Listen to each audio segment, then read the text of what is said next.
starting out Ethan. They're out practicing right now. So we're a big Cabrillo family. My father-in-law was a football coach here for many years, Mike Coquette, many of you know him. And my husband played football here, and I played basketball and volleyball here. So we're a big Cabrillo family. It's my pleasure to be invited by Ray tonight to help lead our event today. Thank you so much for being patient. It is our first time in 2 years doing this event and my very first one as well. So we're all learning a little bit again. And so this evening I have a few people I wanted to introduce to all of you, some new faces for some of us. And the first one is Mr. Mark Swanitz, our high school principal.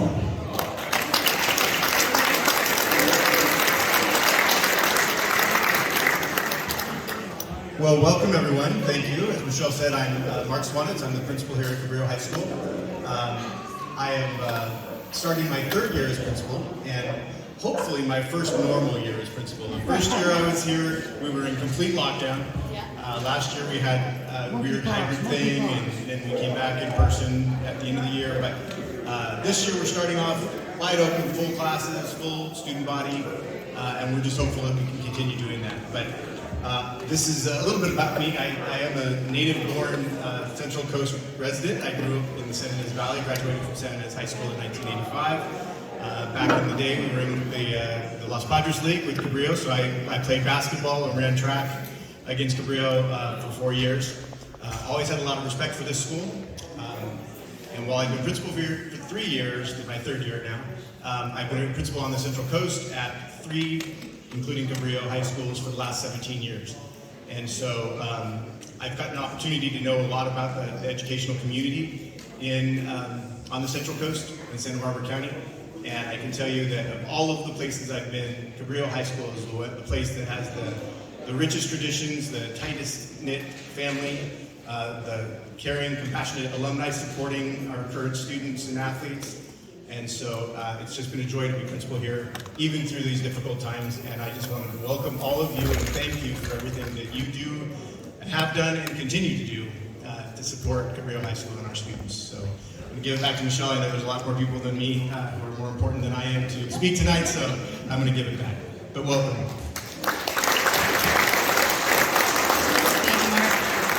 We have a brand new face to our campus. We have a new athletics director. So I'd like to have Mike Dietz come on up, and you can learn a little bit about our new athletics director.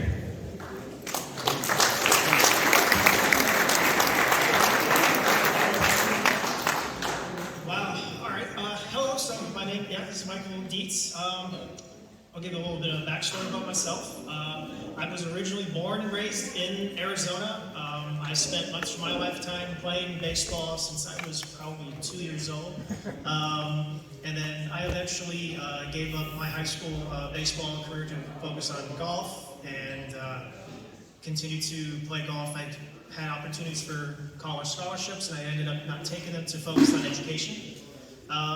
And that led me to California, which is where I focused on my bachelor's and got hired on over in Santa Maria Bonita Elementary District, which is where I started after I finished my credential, and brought my wife up here, and we've been up here for probably 6-7 years now. And after I finished 6 years over there, I was able to apply for this position, and so far I couldn't be more grateful and appreciative of how I've been greeted by everyone. I see so many happy and wonderful faces from years past and present, and I look forward to continue to grow the traditions and continue to grow the family that I've heard so much and so many wonderful things about that this school is known for. And I appreciate everyone coming by, and I look forward to see you all in the future. Mike doesn't quite know it yet, but he's going to be running this next year. I'll help him out. The next person I'd like to introduce is another new face to our campus, and this is our new head football coach, Mr. Mitch Crossley. Yay! Gentlemen, will you come on up to the stage?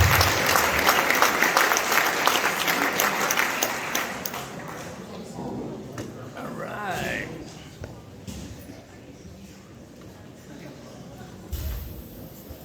So I went went into Starbucks and I said I was the new football coach to a lady that was sitting next to me, and she said, "Oh, you really like a challenge." And I'm like, well, I don't see it that way. You know, I really don't. You know, I think that this group of kids, you know, they're very talented. We have some young guys, but as you can see, you know, we have some blue chippers. And so like Josh said, number 78, he is being looked at by several colleges, and he will play college football. And he's probably he's gonna go on his mission for 2 years, come back, and he'll be another, he's probably what do you want, 300 pounds right now, or? No, not quite. He looks like he's growing every time I look at him. Oh yeah, he'll be 330 when he plays. I told him the other day, I said, I think BYU's gonna come knocking as soon as he gets done with his mission, because he'll be another 30, 40 pounds of muscle. But these kids are working really hard. The young guys we have really filled in nicely, and we have skilled kids that are, well, I guess Blake Gregory is from a line of Gregory's, and he's got a ton of talent. There's several kids that have a ton of talent, but they're the ones that are going to turn this thing around, this group right here. So they have practiced basically since school let out, and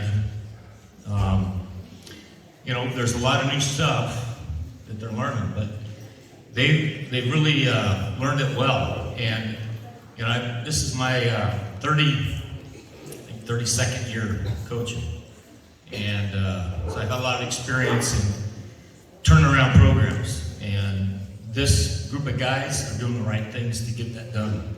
And I think that you guys will be pleasantly surprised.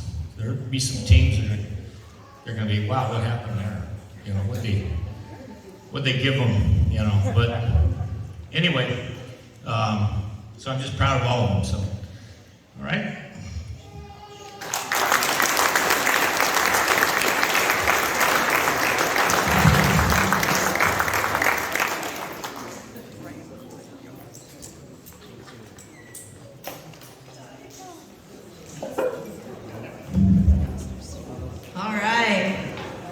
I'll tell you, my boys come home every day exhausted, tired, but they're happy.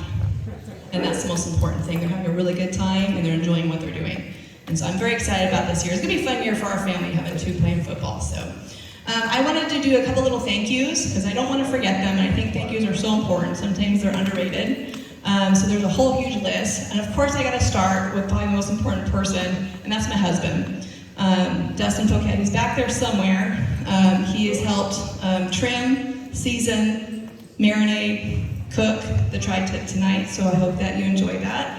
Another two people back there are Wyatt Smalling. He's also an alumni from Cabrillo High School. I actually taught him, and his father-in-law, Joe Oliver, they're also helping cook all the food for tonight.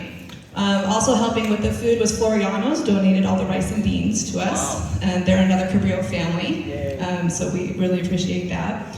All of our sponsors have donated various items here. I'm not going to go through all of them because there's so many, but I want to say thank you to our community for helping with that.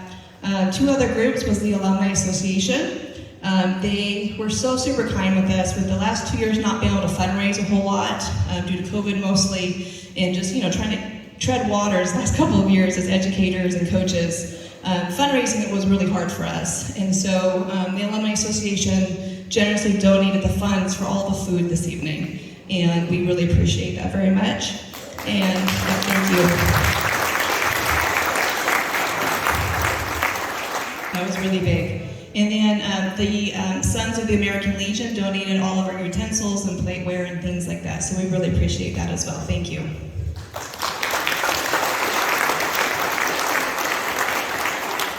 And of course, our boosters. We have our Vice President, Jen Vasquez. Thank you. She's also our team photographer. She does all of the team photos pro bono and puts them up for families and parents for every single away and home game. And we have lots of fundraisers our boosters program is going to do this year. Our first one is the silent auction, which again will stay open to the end of the evening. Throw it out there one more time. A couple other people, obviously our custodians. They Yay! Yay for the custodians! You cannot do events like this without custodians. I was They once came in one. this morning. I mean, look at the floor. It's gorgeous. I was They were once waxed by the beginning of this week, and came in and put all the chairs and tables up for us and helped tidy up. So and I know they'll be here tonight to help us clean up. So can't do anything without them. All of our school staff. I know there's 100 of you, but thank you so much, past and present, for everything you do to support Cabrillo High School. And finally, last but not least, thank you to every single one of you that's here. I know you're here to honor our inductees, and your contributions to our program are helping these gentlemen right over here in as much success we can give them this year. Thank you so much to every single one of you for being here tonight.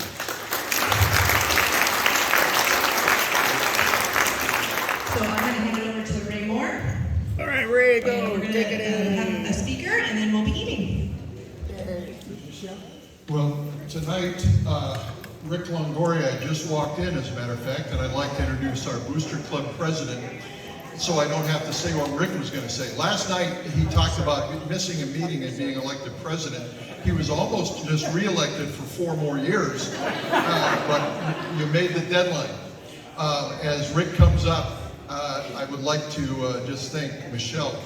Mr. Swanis, I met with him in the spring, and asked if the cafeteria is going to be available, because this has been 2 years of a mess, as you know, and who knows what the school was going to allow, and he was behind it 100%. Then we had to find somebody to ramrod this thing, and Michelle jumped on board, and being an activities director, type A person, so she took over and has done a heck of a job. And please thank her and all her staff and the players, etc. So, and one thing that we have is one of the supporters of our Alumni Association for Scholarships is Coast Hills Credit Union. And Chris Andrews is here. And Chris, are your board members here? But Chris is here. Chairman of the board. Who's chairman of the board? Yeah, B-O-R-E-D. And Chris dropped off a very substantial check from Coast Hills Credit Union earlier today to us, so that it'll go into the scholarship fund. So we're happy to have you here. It looks like Rick is decided, as a president can do, to leave this up to his press secretary, which I guess becomes me. So we're going to have dinner, enjoy ourselves, and then we get to honor our 2020 inductees. Even though it's 2022, it's great to have everybody here and in person. Thank you very much.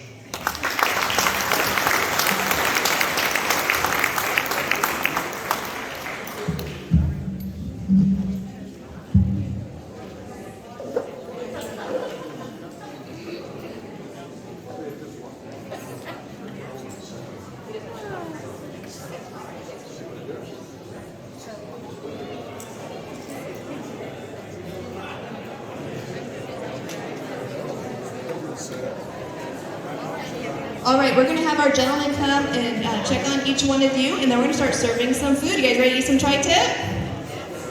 Yeah. So auction people is also open. Go ahead, gentlemen, and go and introduce yourselves. And Dan we'll start Petry, plating Dan Petry food. Showcase on YouTube 1 and 2. I'm at the Cabrillo Hall of Fame Alumni Induction Association in 2022, and there's the Cabrillo football team going out and delivering our tri-tip dinner. Peace, America, and the world enjoy. Is when I talk to them, are you a member? I said, oh no. I said, well, that's the reason why they're not. It's because of you. So join the association. You can nominate. In November, we open nominations. Then our selection committee, and that's including all the Hall of Famers, get together and we review the selections. And we try to get alumni, as you can see, honored staff members, and then a group or a team. And the whole list is on your program in the back, so if you can take a look. There have been some pretty high-powered people that have been inducted, including tonight's group. So I'd like to call up first to introduce our first inductee, my cohort and our co-chair for the selection committee, 68 graduate, Mr. Hank Moore.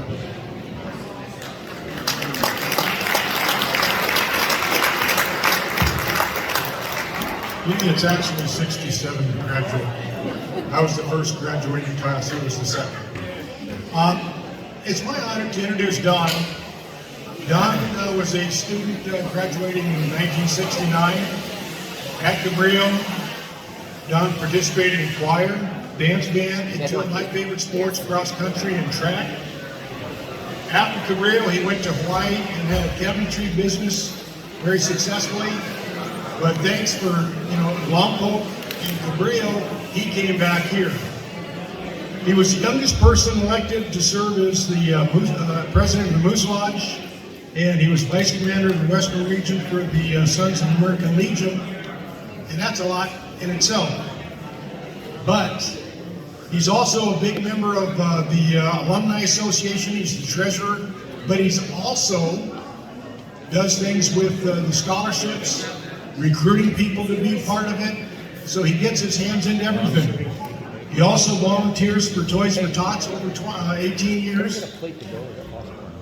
Muscular Dystrophy Association fundraisers. He has been part of the American Legion for over 45 years. National Commander of the Western Regional States. He has had donations and so on, works with the Loma Linda Children's Hospital. And he has assisted in the American Revolution efforts to restore the Vietnam Memorial in River Park, and restoration and eventually to move by the Legion Hall. All of those are just fantastic items. I've never heard of somebody that volunteered so much in my life. In 2019, Lompoc selected him as Man of the Year.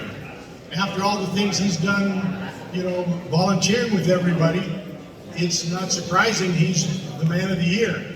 It's really a proud moment for myself, being a Cabrillo graduate, to see somebody that Cabrillo has turned out that has done all these amazing things for all of us.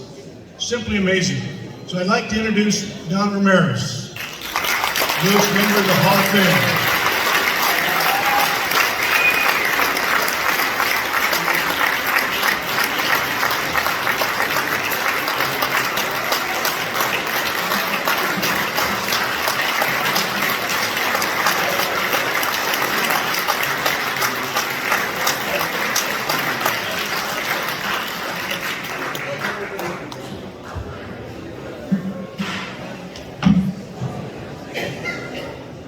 Well, I'd like to take the time and thank everybody for being here. I never thought I would be here. But anyway, a lot of the things I've done would not be possible or done if it wasn't for my lovely wife. I'm legally blind, and I only have one leg now. So she takes me everywhere I gotta go and keeps me alive. Thank you again for being here. Thank you.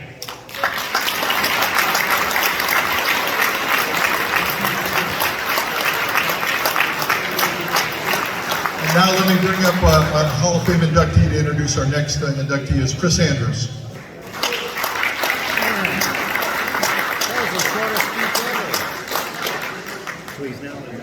I must tell you a story that I was at a clinic many years ago and Lou Holtz was speaking. And it was in a room such as this. And he asked the question, says, can everybody hear us? Yeah. And people said, yes, absolutely. And then he goes to the guys in the back, says, can you guys in the back hear me? And nobody really said anything because they weren't exactly listening. He goes, and I can hear you, so if you want to talk, get your ass out in the hallway. So, sorry, and that's word for word. So you can blame Lou Holtz. So if we could just keep it down in the back, that would be great. Yeah. Thank you, Coach. Thank you. Yeah. Well, good evening. I got to tell you, it's great to see everybody. It's been too long. This COVID-19 thing, it's just wonderful that we can come back together. Thank you. I would tell you that indeed it's a pleasure and an honor for me to introduce our next Hall of Fame inductee, Victor Teice. I'd tell you that Victor and I attended Cabrillo at the same time. Vic was an upperclassman, but I remember him well because I can tell you, as a young man at that age, we're all looking for mentors. We're looking for examples that we can follow. We really are looking for heroes. And I was no different than that. I was looking at that. And I remember watching Vic Teice as an upperclassman. And I can tell you, an extraordinary athlete. 4-year letterman in track and field, 3-year letterman at cross country. He was the captain of both squads. He was an extraordinary student at Cabrillo, academically. Student government, he did just about everything. But I would tell you, he, generally speaking, he was a well-respected and liked student leader on campus. And I can remember thinking, as an underclassman, I want to be like that guy. And Vic subsequently has went on to bigger and better things. He was selected, attended, and graduated from the United States Military Academy at West Point. Upon graduation, he was commissioned an officer in military intelligence, and over the course of his career, he became a South American and Central American area of operations expert. He was selected for residency, Commandant General Staff College. Now, that doesn't mean a lot to all of you. I can tell you, as a retired Army officer, he was at the top of his year group in order to get that selection. He was also selected for fully funded graduate study, where the Army sent him to UCLA to get a master's degree. He subsequently became associate professor and taught at the United States Air Force Academy, where he retired. During that tenure, he was also a very successful Division I women's rugby coach. And he's done some awesome things. I'm going to tell you a little, I think we have time, I'm going to tell you a little bit of a personal short story that you guys, I believe, would get a kick out of. Vic and I, although we went to Cabrillo at the same time, we weren't close friends.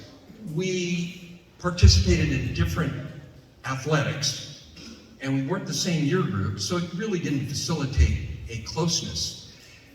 But about 9 years ago, my son, Cabrillo High School graduate, was selected to attend the Air Force Academy, and Vic read about that. And he sought me out and sent me a message and said, "Hey Chris, it would be an honor for me to be Keenan's, be his support family at the Academy." Now the support family concept is this: the Academy's difficult is enough, but for freshmen it's extremely difficult. And for the few times that they get off campus, the idea is the support family provides an opportunity for these young cadets to have a normal meal with a family, someplace to go where they let their hair down. So I was excited about it, and my son was not. And he mentioned to me, he goes, "Dad, think about this. I'm going to leave the Air Force Academy the few times that I'm going to get off, and I'm going to go let my hair down in a retired Army colonel's house? Really?" And I said, "Do me this favor. Do me this favor. I want you to meet Vic. And if you feel the same way, then I will work to get you another support family, or sponsor family." He said, "Okay." So we flew to Colorado. We looked at the campus. We had lunch with Vic. And really nice lunch. We got back in the car and I looked at my son and I said, "Okay, Keenan, what do you think?" He goes, "Dad, he can be my sponsor family." "Absolutely. In fact, I look forward to that." And I kind of looked at him with an inquisitive look, and I said, "Well, how could you change that level of confidence in such a quick pace?" And he said, "Dad, any guy his age that can go to lunch and get away with arriving in salmon-colored shorts and flip-flops and the shirt he was wearing, he can be my sponsor any day of the week."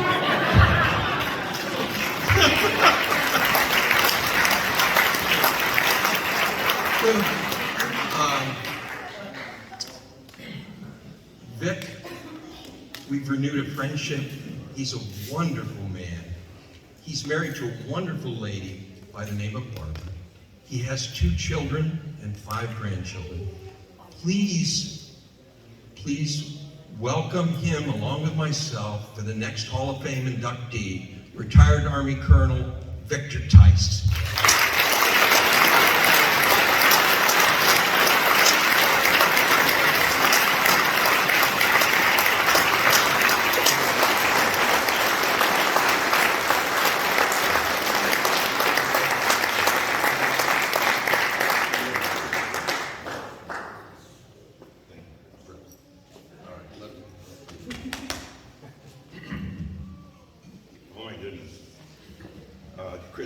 Thanks for that.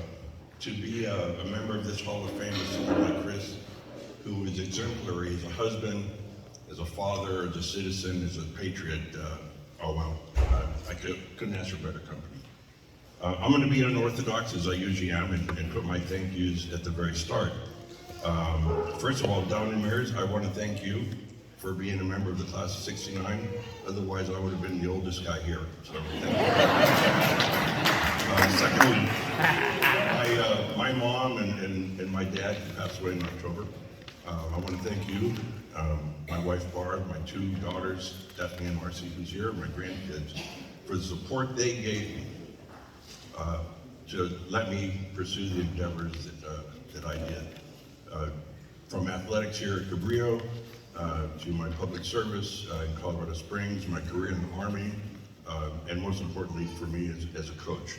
I still coach today, and I can't tell you how much I appreciate that. My other thanks is going to go to the staff and faculty from 1969 to 1973 when I graduated under Bob Bickford. I know Bob Radford's here, Leah McIntyre's here. I met Mike Knoll's wife. There's probably other people here from the staff and faculty back then, but you guys are incredible.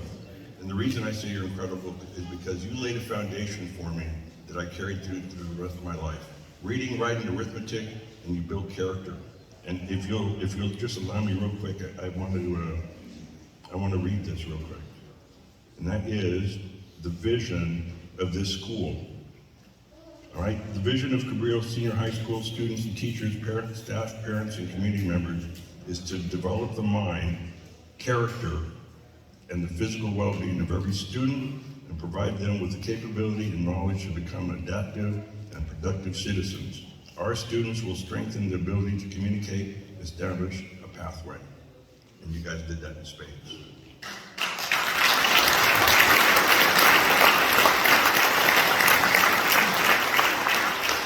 The last person that I want to thank, and I intend on nominating him for this auspicious Hall of Fame, is my coach, Buck Crosby. Buck Crosby, so he taught me the concept that I coach on, and that's self-motivation. He would give me the workouts, and I did them. Many times I had my teammates say, "Hey Vic, man, the activities bus is about to leave. Come on, let's go." I said, "No, man, I want to finish my workout." And they said, "Well, Buck's not even here. Come on, let's go catch the bus." And I wouldn't. And I'd finish my workout, and I'd call my mom up, and I said, "Hey, Mom, can you come get me? Where you at?" "I'm still at Cabrillo." "Why didn't you catch the bus?" And I said, "Well, because I wanted to finish my workout."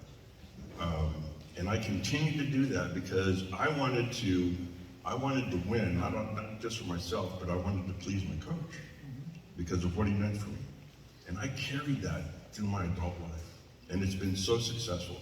I've coached 2 athletes that went to the Olympic Games, 2004, Anita Allen in modern pentathlon, Eli Bremer, 2008 in modern pentathlon, the 11 All-Americans that I produced at the Air Force Academy, women rugby players, and I had my first one at Colorado College, probably where my coaching, was because I was able to instill that same motivation that I learned from Buck Crosby. You know, I would see raw talent, and I could sit there and say, "You know what? Stay with me. Let me work with you. I'll make you an All-American, you'll be a champion." And I do that with youth now. Youth rugby has expanded. It's one of the fastest growing sports. And you take a little kid that's played soccer or American football and they try rugby, You wear a pair of boots, socks, shorts, and a t-shirt, and you tackle. No pads. No pads. And you see these little kids, or even a college lady that I coach, and it's like, oh man, I'm gonna get tackled. And they get tackled. And then all of a sudden, they gotta tackle someone. And I can see it in their eyes when they finally get it. It's empowering. And when I see one of my athletes win, score their first try, it turns me on like you can't believe. And I got that from here. Cabrillo High School set that foundation for me through the staff, faculty, and the coaches here. Ev Jones, the only reason I was in a 4-year letterman in cross country was because I played freshman football. But guess what? Buck Crosby said, hey Vic, we got a cross country meet, can you come run for us? So I did as a freshman. And I enjoyed it. This place set, as I keep saying, it set a foundation for me that I continue today. It got me through West Point. Many of the activities that I had to do in my endeavors as an Army officer in the jungles of Latin America was because of that character development that I got right here. I can't thank you enough. Chris, thanks a lot for the nomination to the committee. Thanks for the selection. At West Point, one of the biggest rivalries, I think it's in the top 5, is the Army-Navy game. Go Army, beat Navy. So I'm gonna leave you with this. Hey, you guys out there in black and gold, beat Lompoc.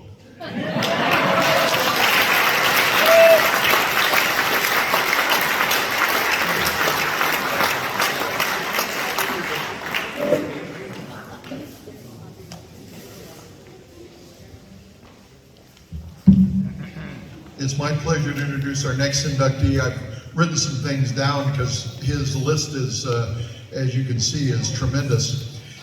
As his sister Kathy says, who would predict that Neil Hanneman would ever become such a successful automotive engineer when as a teenager, his Mustang's engine caught fire on 8th Street right in front of Jack in the Box.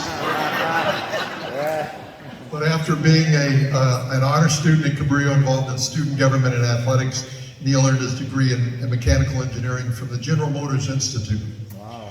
As you could read in tonight's dinner program, he was a chief engineer for such companies as Ford, McLaren, Daimler Chrysler, Saleen, Aptura, and MCR. He worked directly with the famous Ford designer, Mr. Carroll Shelby. And for me to be up here to introduce him, that's only cars I've read about. My first car was a 61 Ford Falcon 4-cylinder that could barely make it up the hill from Lompoc to Mission Hill, so I'm duly impressed. Neil's other career has been as a championship professional race car driver. He was so well known that a Johnny Lightning metal die-cast car was named after him and his Viper GTS. This is it. So you can find it on eBay quickly, and it's got his signature already on it. So please join me in honoring Mr. Neil Hanneman.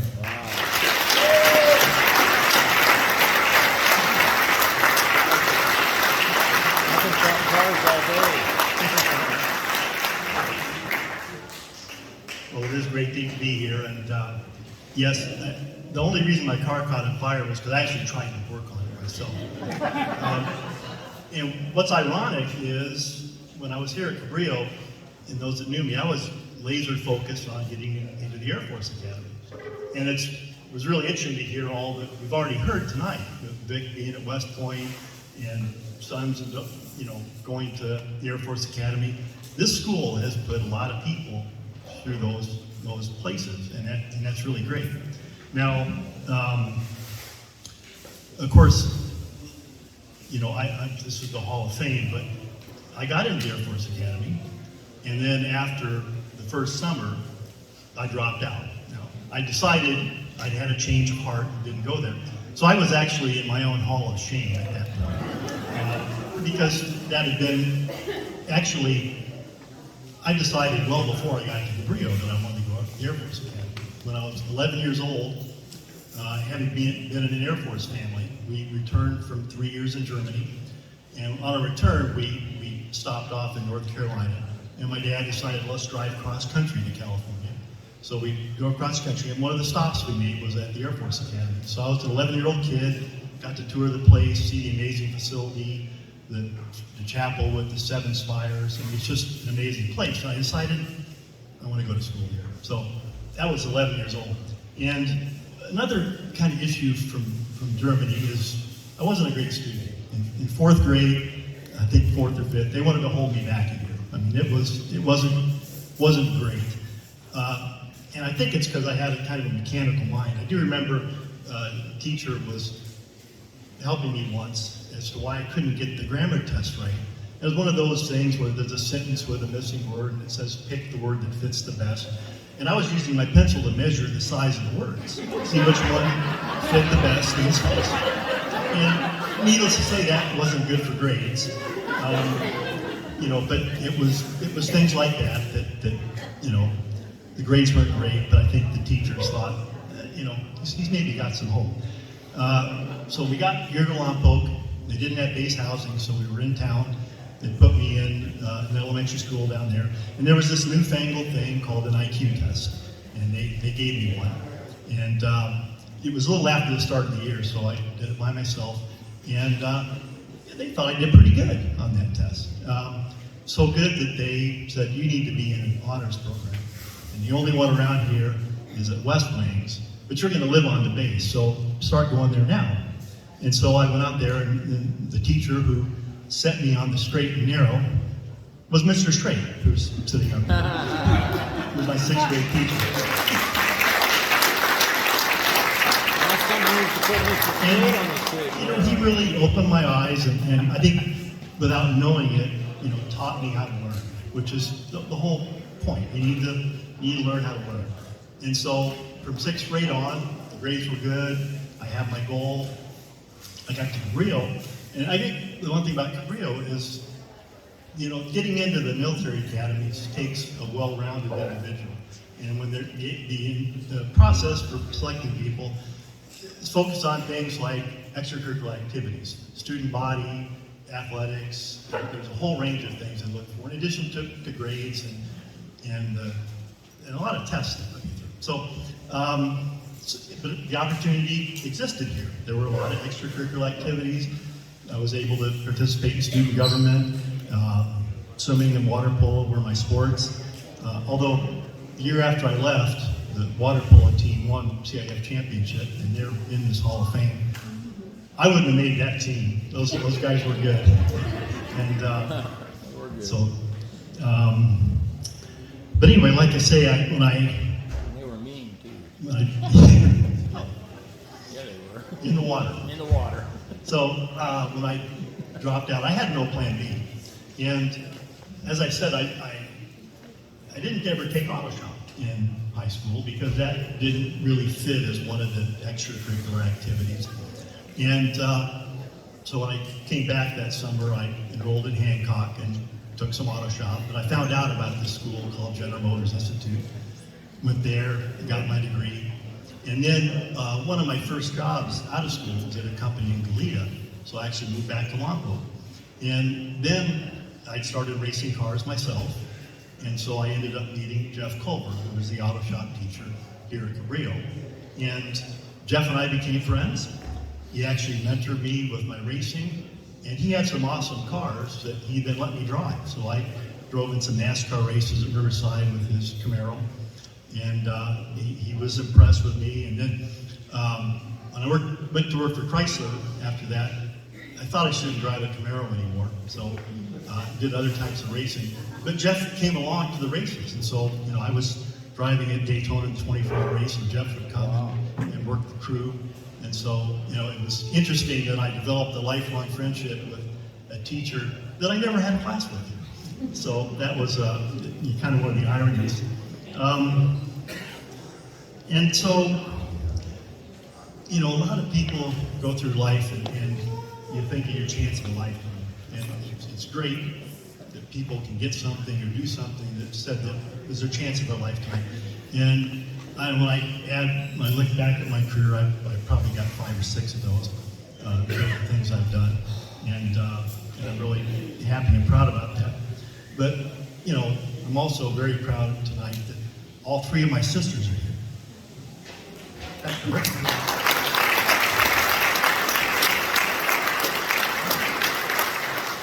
two of the guys actually went to high school that are brothers are here. Tom and Andrew Adam, they're over there too. And of course my 6th grade teacher. And then I actually am in business partnership with some friends that live in San Ynez and Galena, and our office is in San Ynez. Now, because of this day and age, I don't go into the office very often, but my business partners are here and they're sitting back there too.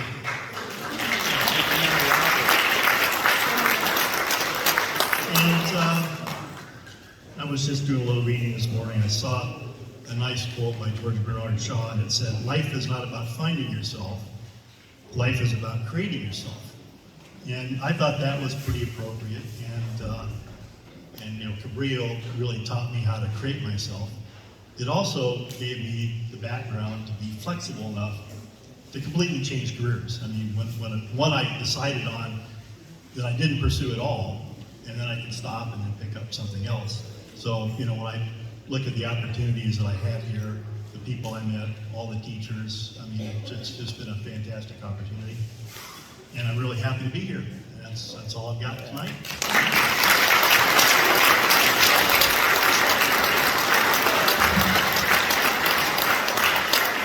To introduce our next inductee is a Hall of Fame inductee herself, Terry Thompson Westrom.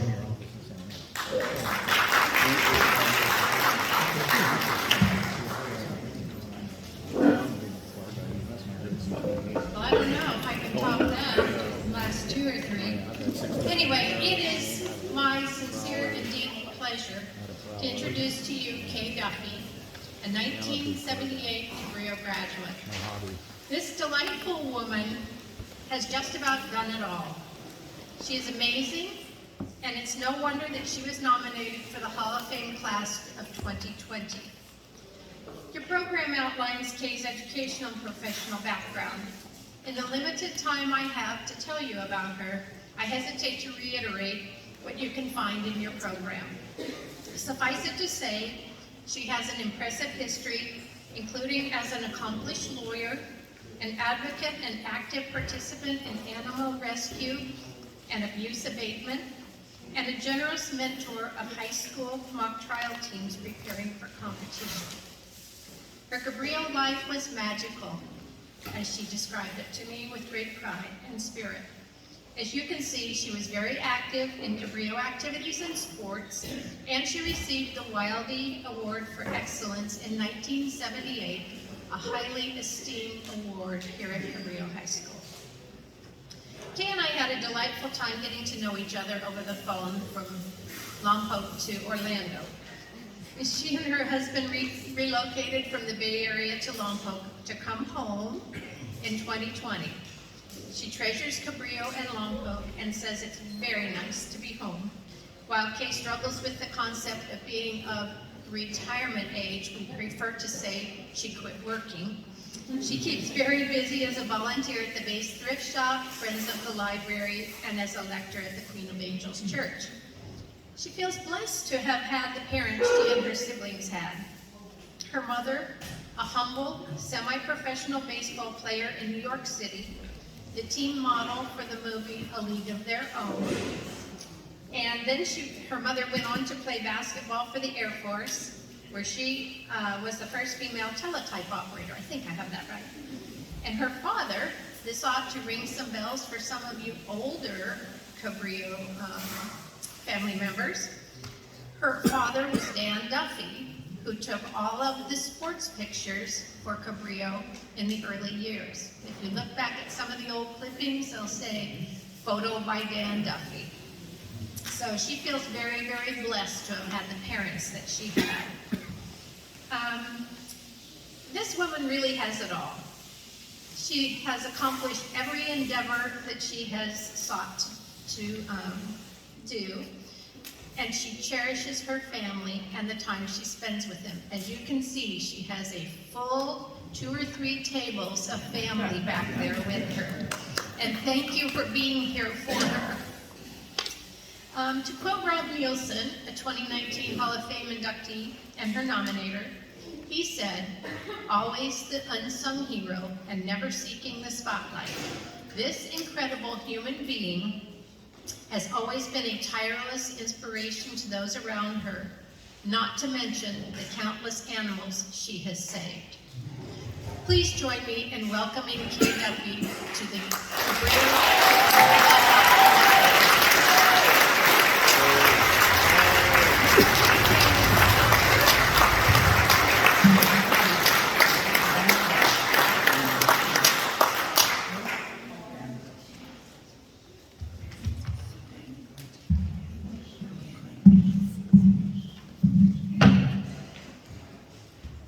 First, I'd like to thank my dear friend, Rob Nielsen,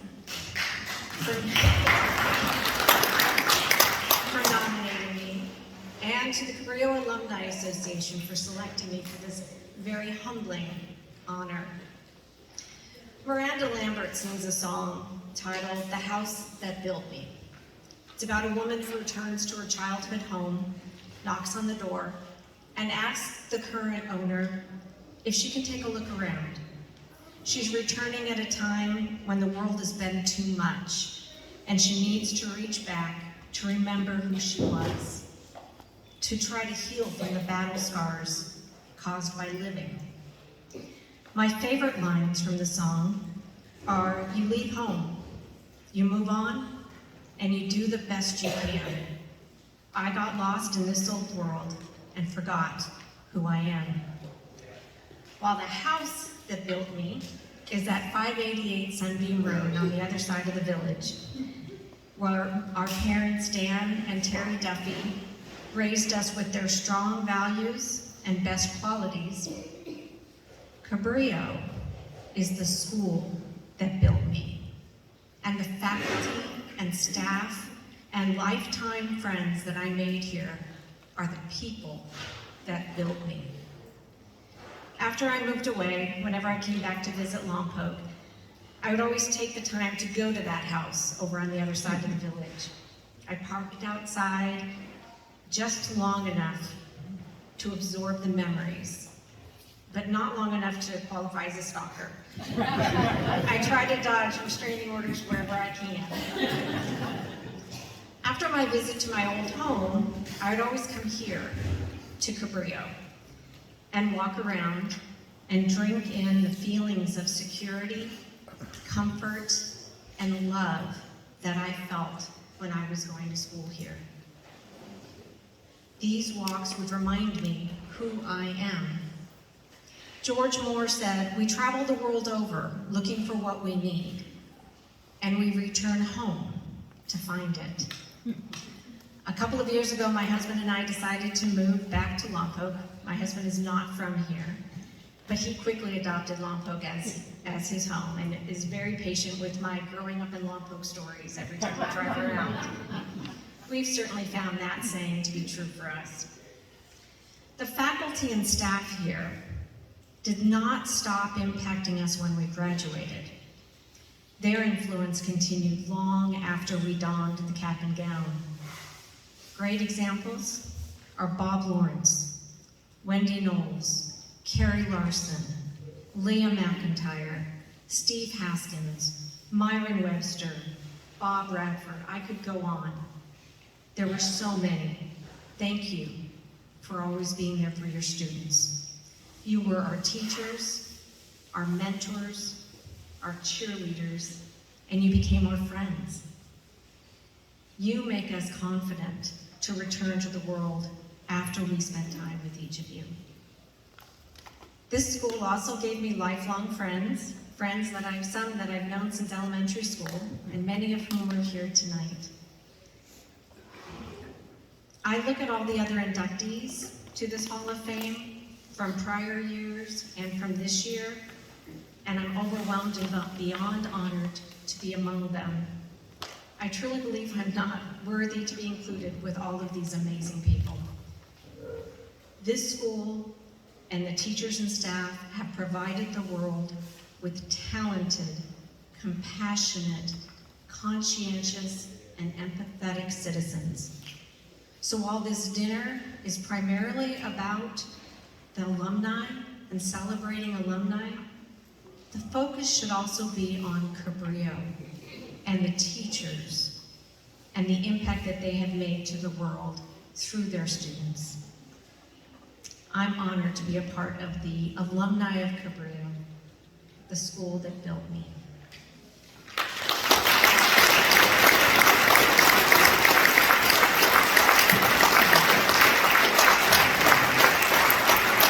To introduce our next inductee, another Hall of Fame inductee herself, Ms. Wendy Knowles.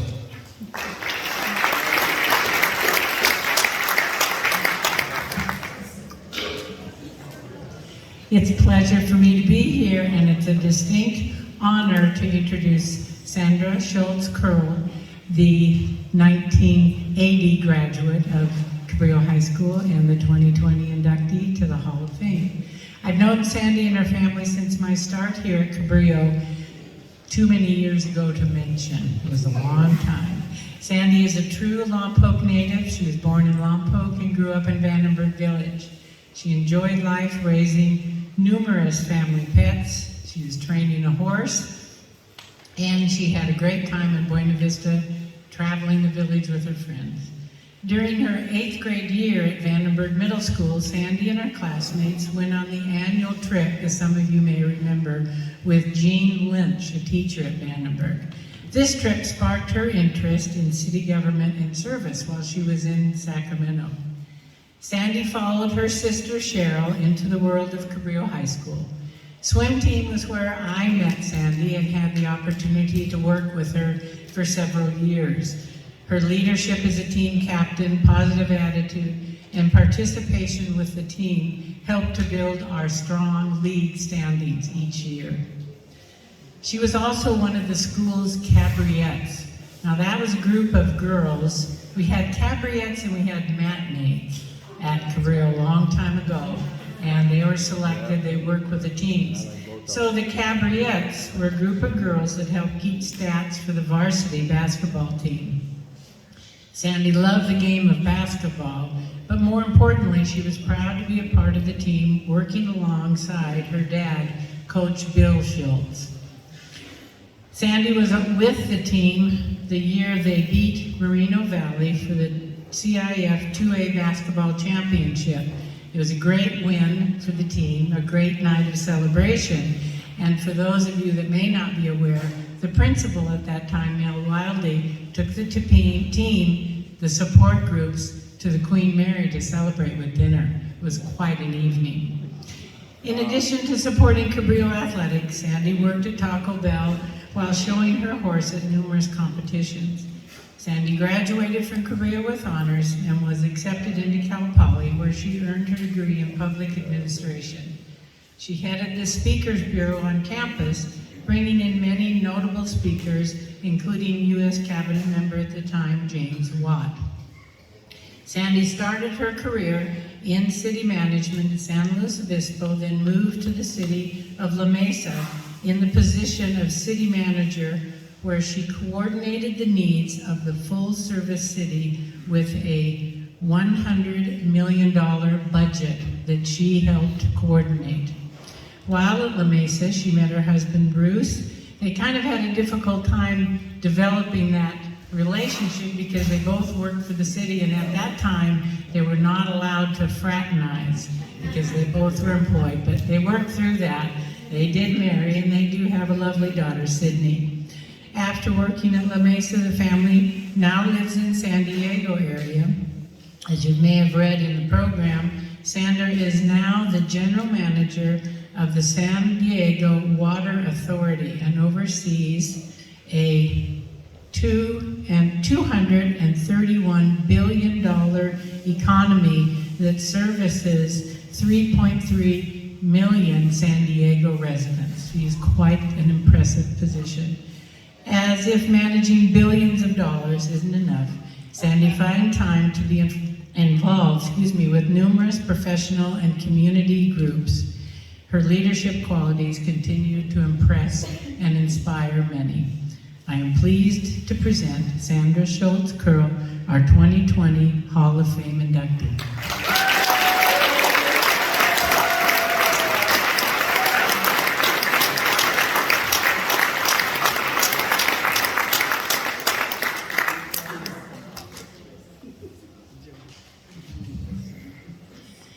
Thank you. What an honor to be here tonight. And I still want to call Wendy Mrs. Knowles. You never kind of lose that respect. And I have to tell you, talk about a mentor here at Cabrillo. We were just talking about some of the things that we did at the swim team that you never could do today, which was 24-hour swimming event. And it stayed all night in the pool. So I'd just like to start out by saying I appreciated one of the Hall of Famers tonight starting out with thank yous, and I have a number of thank yous.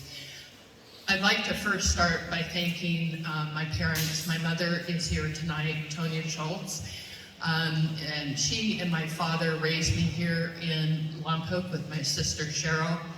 My father, as you heard, was an assistant coach with the basketball team.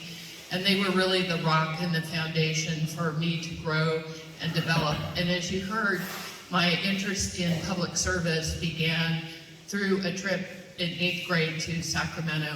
And I want to just say that my experience in Lompoc with the educators was fantastic. I feel so honored and blessed to have grown up in a community with such talented and caring teachers, mentors in this community. And it's something that when we had our daughter where we were living, we looked for a place to find something similar to that to raise her. I stand here tonight very humbled to hear all of the stories that have gone before. But what I can say is that out of this community, anything is possible. I sort of scratched my head a little bit and think about, I kind of see myself as a young lady from Lompoc, California, a really wonderful community, and to be able to go out in the world and accomplish things, that is only possible because of the people that are here and the people who have mentored me. I also am very thankful for the fact that this community paid attention to the kids and looked over them. You notice that I'm very tall, and so the question I'd always get is, don't you play basketball? And I was not gifted with that skill, even though I'm tall. But I got my ability to engage in basketball through being a statistician, as you heard. But one of the things that I always was impressed with here at Cabrillo is everybody looked out for everybody else. And the teachers, and it's a small community, and let me tell you, if you got out of line, your folks knew really quickly. And those were the days that if something happened, it was going to be far worse at home than it was what happened at school. So I may digress there for a moment, but I just think that it is quite an honor to come from this community. And one of the things that it gave me the strength to do was to pursue my passions and to not ever think that there were any limits. Being a woman in this line of business that I'm in for many years, I was the only woman in the room for many times, and I think about where did I get the strength to do that, and I got the strength from that from being here, being in this community, being encouraged and mentored and never seen as less than. And so I give a huge round of thanks and appreciation for all the folks at Cabrillo. I had many teachers that stand out.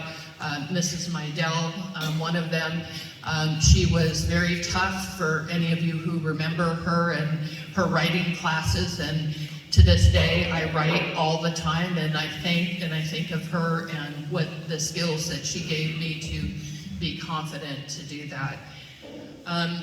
It's an interesting position to be in, to stand for a minute and have a retrospective and to hear the things that you've done, because you're kind of, when you're living, you're in the moment, right? And you don't think about all of those things. And none of us do this alone. We have a village, if you will, that helps us to create where we go and who we become. And this community definitely did that for me. When I come back to Lompoc, some folks said, does it feel odd or does it feel strange? No, it actually really feels like coming home.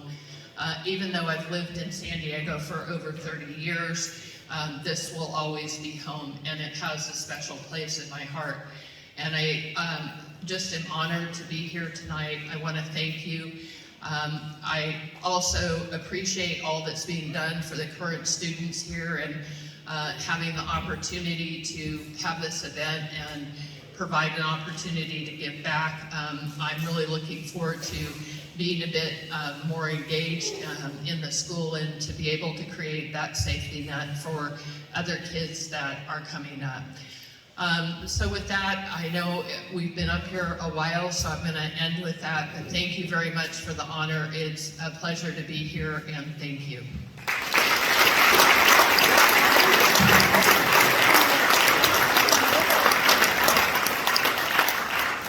Just to let you know, you see that some of our inductees have plaques and some of them don't. Well, we sent them all the plaques in 2020. So we had to ask them to bring the plaques back, and some did, but and some didn't. But the main thing is they're all here. So we have not, there's no oversight if they don't have the plaque. It still is at home on the wall. Maybe they couldn't get it off. Our next inductee is to be introduced by former athletic director and coach and Hall of Fame inductee Bob Lawrence.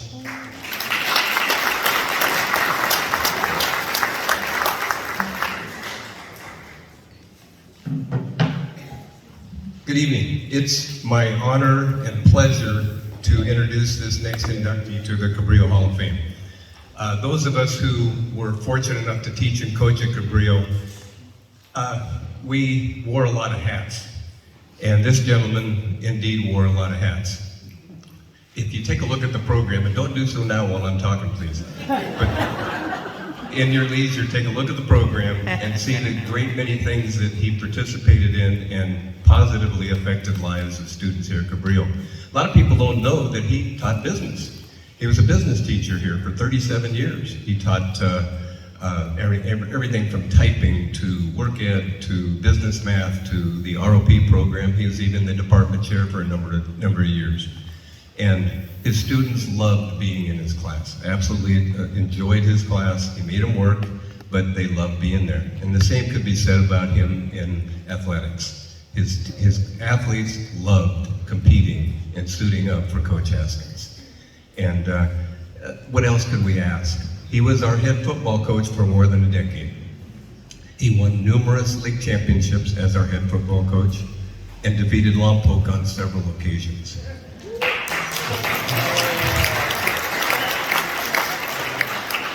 He also coached basketball and baseball and wrestling during his time here at Cabrillo.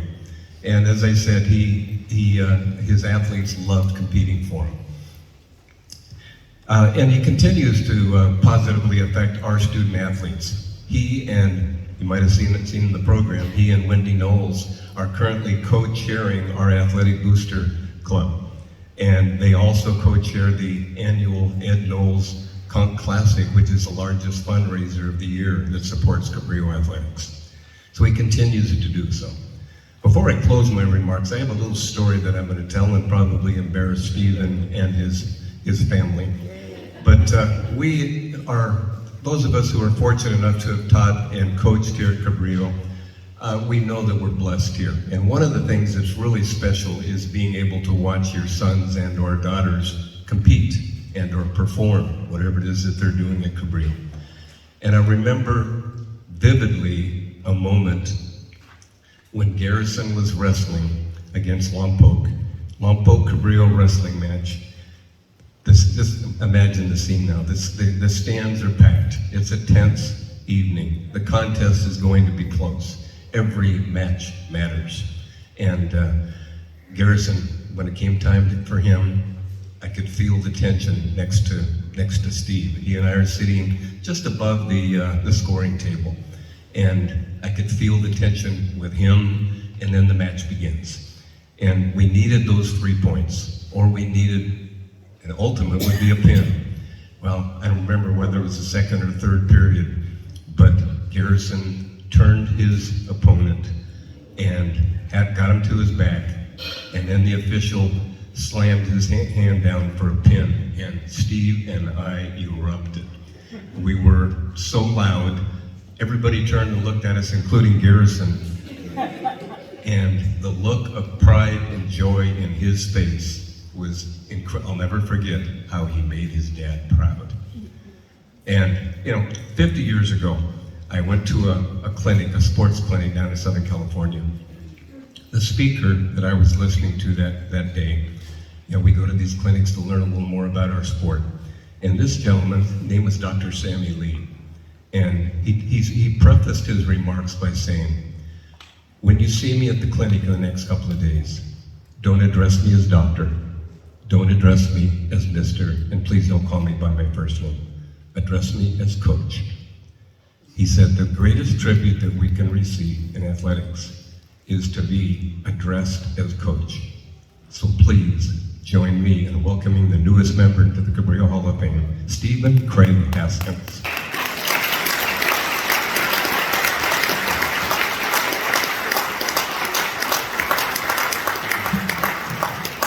Hey, I wanted to hurry up here because I don't know if the alumni made a mistake by honoring me tonight or not, and also I didn't want to wait another 2 years. So I want to hurry up and get this over with and get it done, okay? It's amazing to me that a desert rat from a little town in the San Joaquin Valley, oil field town, can be honored here. And when I got this notice, it said Hall of Fame. And the only hall I've ever been in is juvenile hall. So I didn't know anything about that. And then it said induction, and I thought it said indictment because I took the mattress and cut that little thing off, and so I thought it'd be indicted. So anyway, I am really honored to be here. And I do have a few thank yous for a few people. I was blessed to be here in a time when athletics was going strong, the school was going strong, and I worked with Bob Bickford, Mel Wildy, and Dr. Bradley.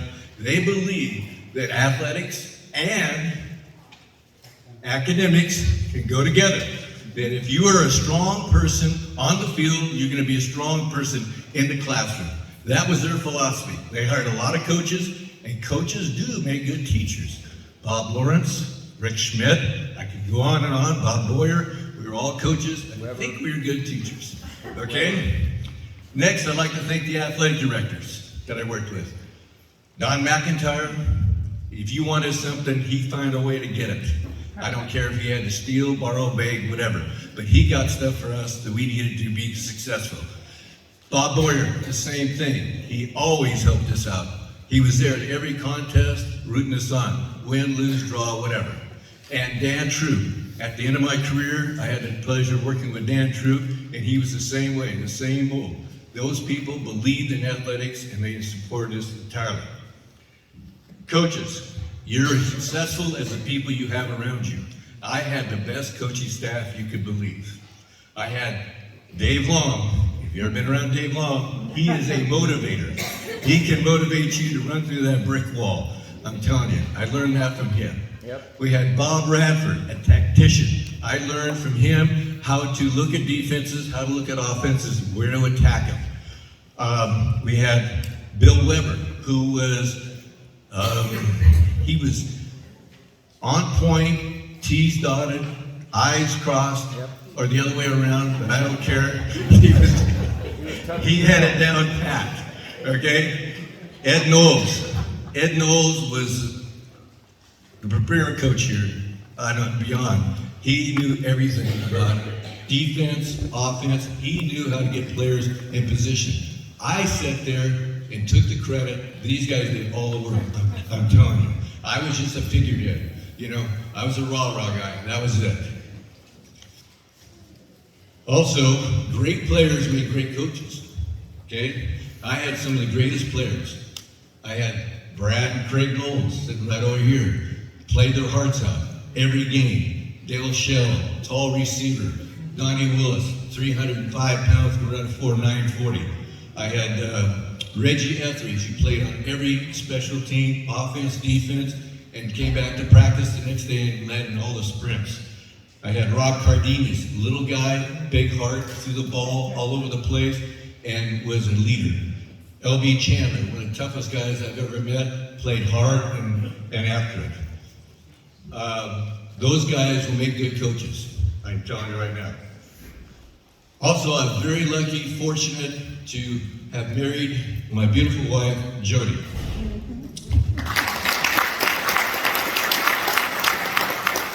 She has supported me all the way. I coached 3 sports in 1 year. She was always there, helping me out, had dinner ready, said how did they go, supported me all through that. And when I coached for 37 years, I did continue after I retired. I coached youth football. I was fortunate enough to coach my son in youth football. I was fortunate enough to coach my son in wrestling, and we played a lot of golf together. When you can do that with your son, that is special. And like Bob said, I've been called Mr. by my son when he was in my class, Mr. Haskins. He respected that. I've been called Coach, and I've been called Dad. So those 3 things are an honor to me. In fact, he showed me so much respect that when I was coaching youth football, he and I got in a little confrontation. He wasn't practicing hard enough, and I yelled at him. I yelled at him pretty good. So we were sitting at dinner. It's very quiet, which is unusual. And Jody's looking at him, looking at me, looking at me, looking at him. What's going on? Nothing. No, what's going on? Garrison said, Coach made me mad. Not Dad, not anything else, but Coach made me mad. So I really appreciate that. I did coach a lot of sports. Like he said, I coached a lot of like 700 and something, and that didn't include the youth program. That's a lot of nights out. Jody is always there helping me, and I really appreciate that. Love my life right there. Okay? And in closing, I'd like to say one thing to the football team. If they're still here, and if they're not, maybe they can remember this. This is something that Jerry Rice said one time, and it stuck with me. He said, do what others won't so you can achieve what they can't. That means work your butt off, because the other guy, if he isn't, you're going to beat him. So I hope the team is successful. I hope in the near future they can hoist that trophy and beat Lompoc and bring back the pride of Cabrillo. Thank you.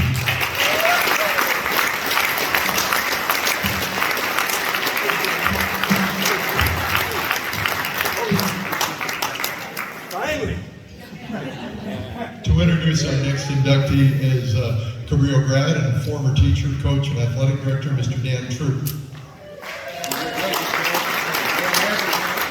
As Dan works his way up here, I want you to know Dave and Elaine Long are here in spirit. Dave is going to have his hip replaced on August 16th, and his doctor told him if you go to a place there's a lot of people, there could be a chance of an infection. So you're not allowed to go anywhere that you and Elaine don't go. So they're stuck at home, but they are here in spirit and miss everybody.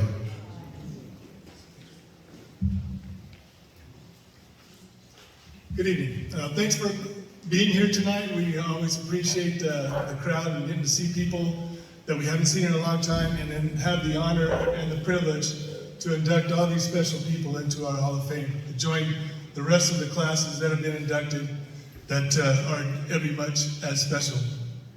Before I get started, I would be remiss if I didn't take a moment and give a shout out to my daughter Sierra. She made the program that we have tonight. So,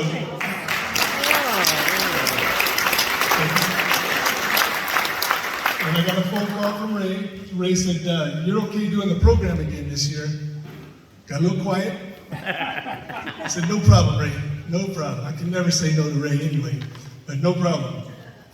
Little did he know that my assistant had did it 3 or 2 years earlier, the last time we did it. So we scrambled. I begged my daughter, paid my daughter, and she did a fantastic job. So I have the honor and the privilege of introducing our last individual inductee of the evening. A common thread I've heard all night is the power and the expertise and the caring of the Cabrillo staff. I was a 78 graduate, and I was lucky enough to see all those teachers that everyone has been talking about.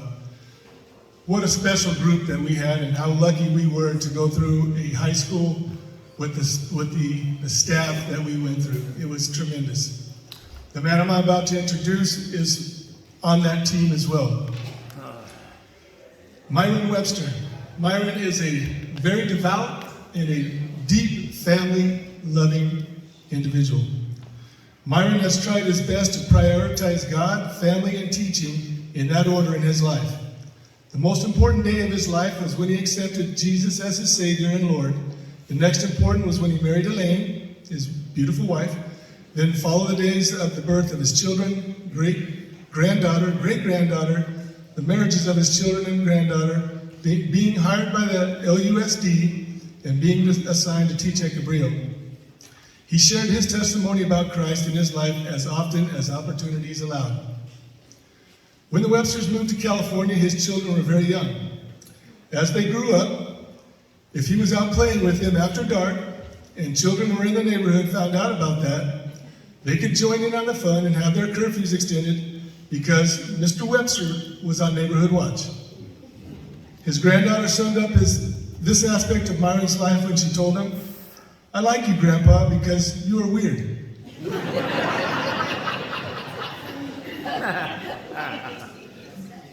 You do things and spend time with me that no one else will.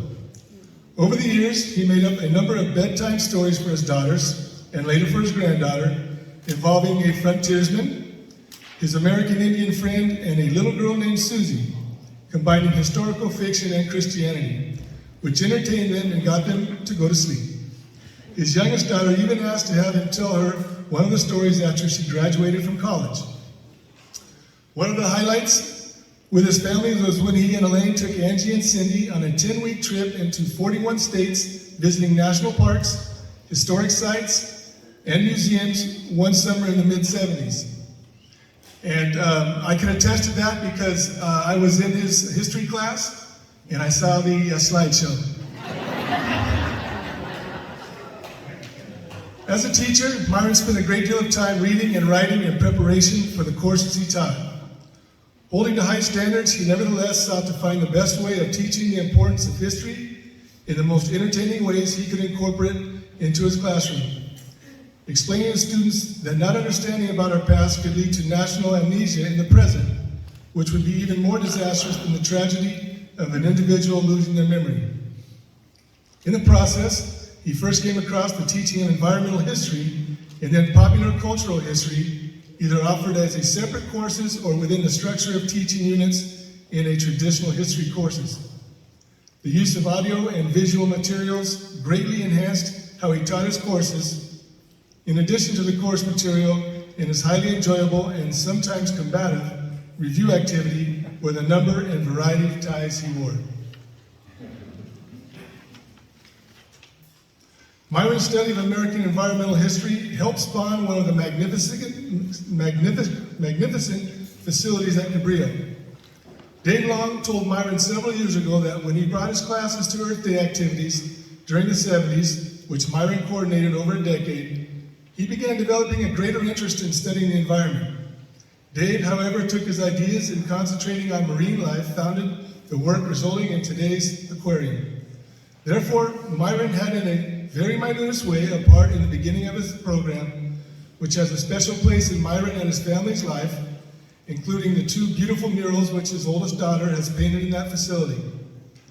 This may help give you a greater understanding on Myron's impact on Cabrillo and the school's impact on him. In addition to his classroom work, Myron was also very involved in the athletic department, particularly the football team. He was there at every home game and usually traveled as well. He was the down and distance guy, and he was meticulous in his work. So let me introduce to you Mr. Myron Webster, class of 2020, Cabrillo Alumni Hall of Fame.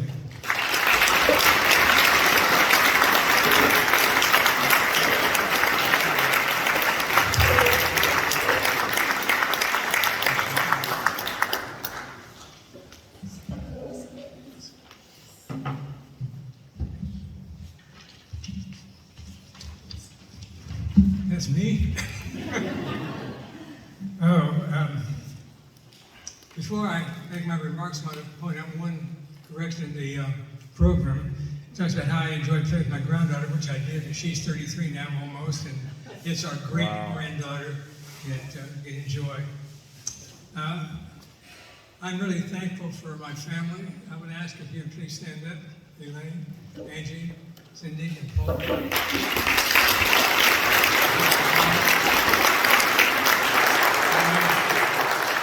Feel absolutely marvelous. I've taught here with such wonderful staff members. If you're a staff member, because we've been in the city for a long time, if you're a staff member here when I was teaching, please stand up. Staff members of Cabrillo.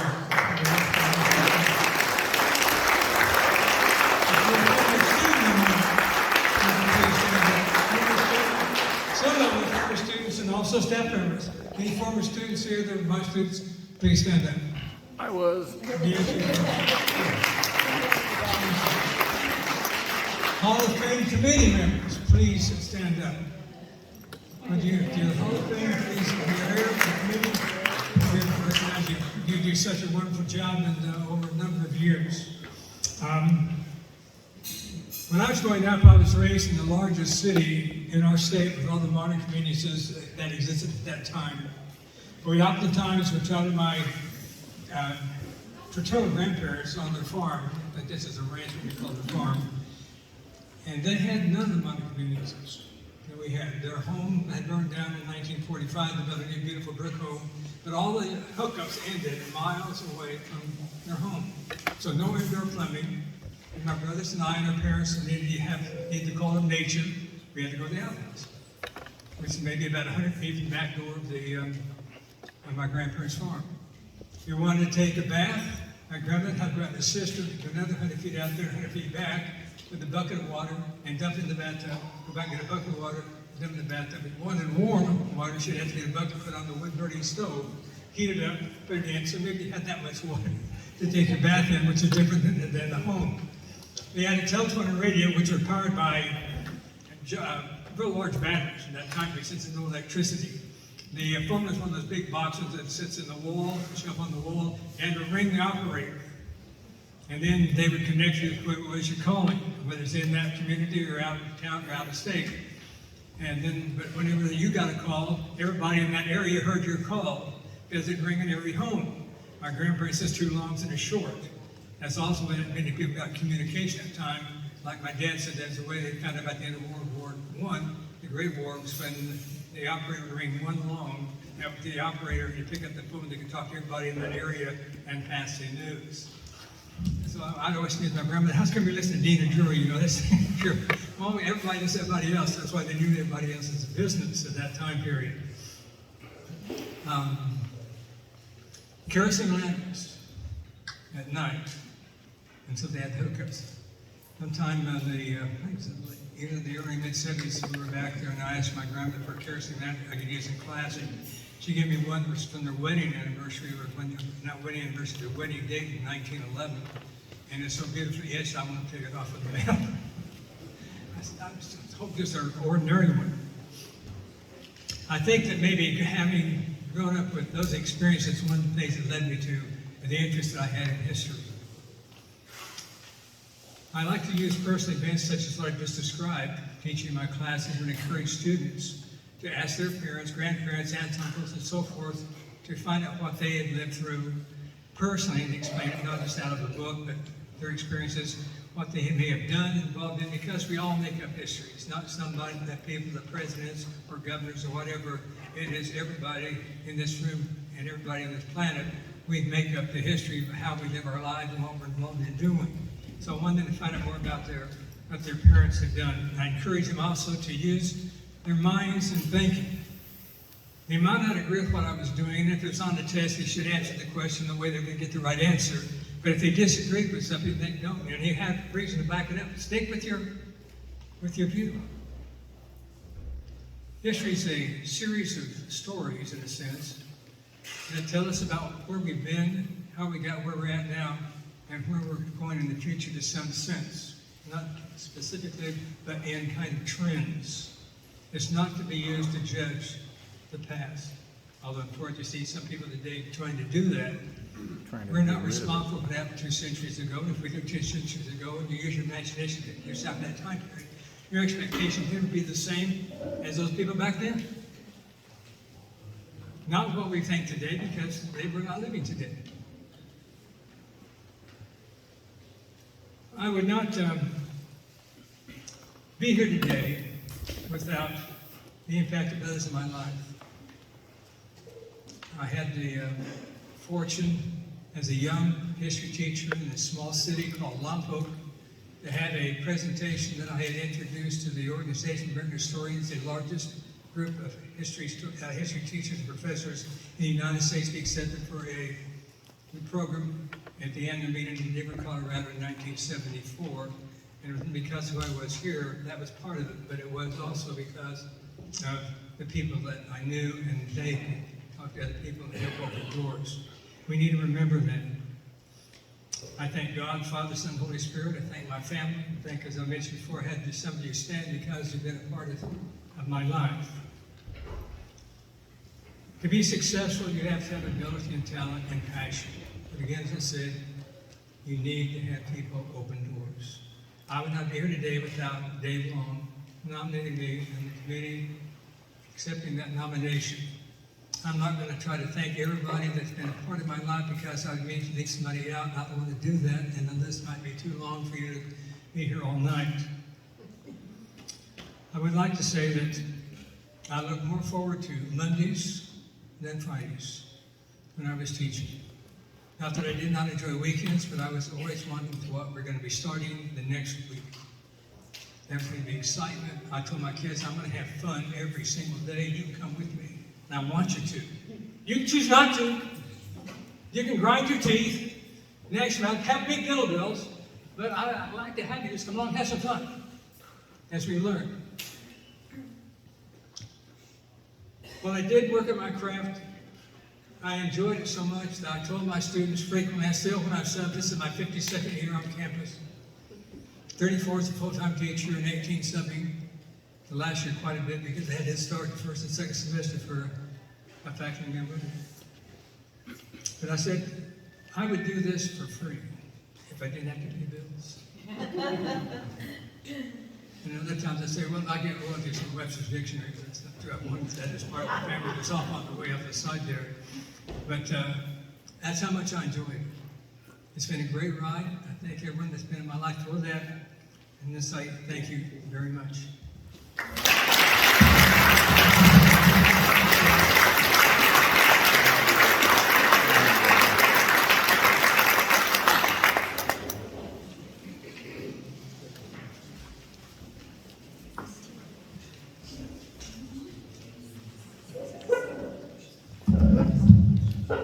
And now, each year we try to get a group or a team. We've had some outstanding teams. We've got our aquarium is also in this honored group in the Hall of Fame. And tonight is our 1979 CIF Championship men's basketball team. To introduce them is one of the younger level coaches at that time, Mr. Dan Duffy.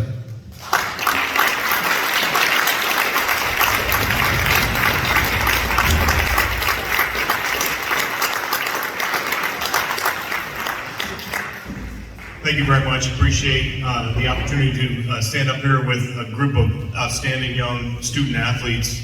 But first of all, I want to take the opportunity, and I'm doing this on behalf of the team as well, to congratulate all of the inductees tonight on this great honor of honoring your accomplishments, and especially to my sister, Kay.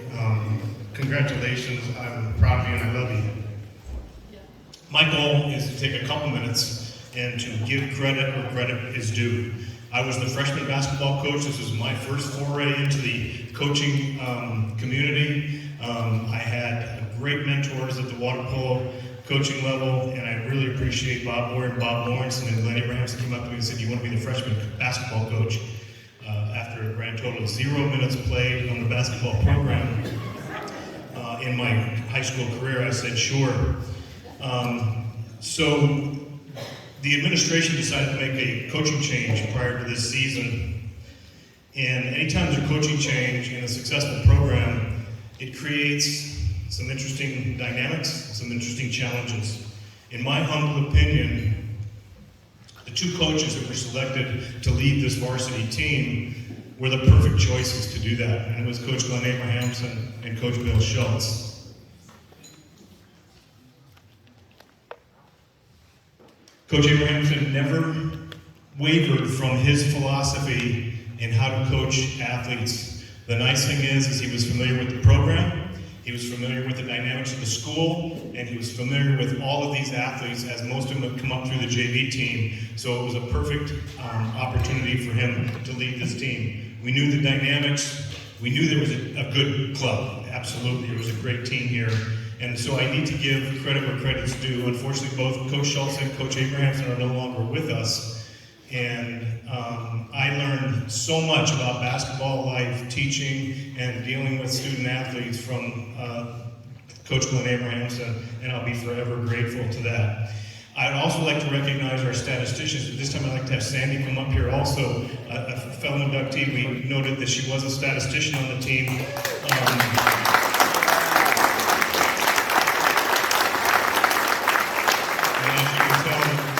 Was just all one big happy family. In addition, we had Heather Dragowitz-Bonestell was unable to be here tonight. Sue Gonerman-Dixon was also one of our statisticians. I was in contact with both of them. They were unable to make it, but I'd also like to honor the statisticians because they played an extremely vital role in what we were doing. At halftime, we'd get the stats, the accurate stats from the stat girls, and the coaches would be able to make good, intelligent halftime adjustments that led to our success. Yep. And the post game, it gave us an idea of what strengths we had, what we were good at in that game, and where we needed to focus our practice skills at. And Coach Glenn Abrahamson was outstanding at that. So from the standpoint of the statisticians, you played a vital role. You were an important cog in the wheel. And when I talked to some of these guys, they asked us, "Are you going to get the stat girls up there?" Because they were really helpful. And to a man, they said that. This was a special team, and the first name you'll hear out of a lot of people's mouths when they talk about the history of this was York Gross. He was a generational talent, there's no question. You've seen a picture of him.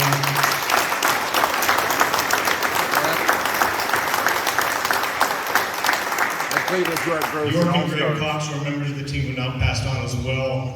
York was a generational talent, and one of the dynamics, one of the interesting dynamics in the challenges that Coach Abrahamson had was that we had pulled bleacher seats out for all the college coaches that were coming in to recruit York Gross to sit in and watch our practices. And some of these guys performed very well on those practices because they knew there was college coaches watching up there. He was a generational talent, but the success of the team came from everybody. Everybody played a role in that success. Ironically, we weren't very good in our home gym. We were 7-3 that year. 3 of our 4 losses came at home. We were 19-1 on the road. And a great run, 14-game winning streak to end the season. We won the last 9 league games, ran through the league, finished 9-1, and then ran through the CIF championship. You can read about all of that where that's concerned. Wow. But everyone delivered. We could run, we could press, we could defend, we could rebound. We had about 3 or 4 of these guys could flat jump out of the gym. Otis Hutchinson was a 7-foot high jumper. Brian Thompson could jump like nobody's business. Our practices were unbelievable to watch. But these guys have traveled a long way, and I'd like to take a minute or 2 for each of them and let them introduce themselves.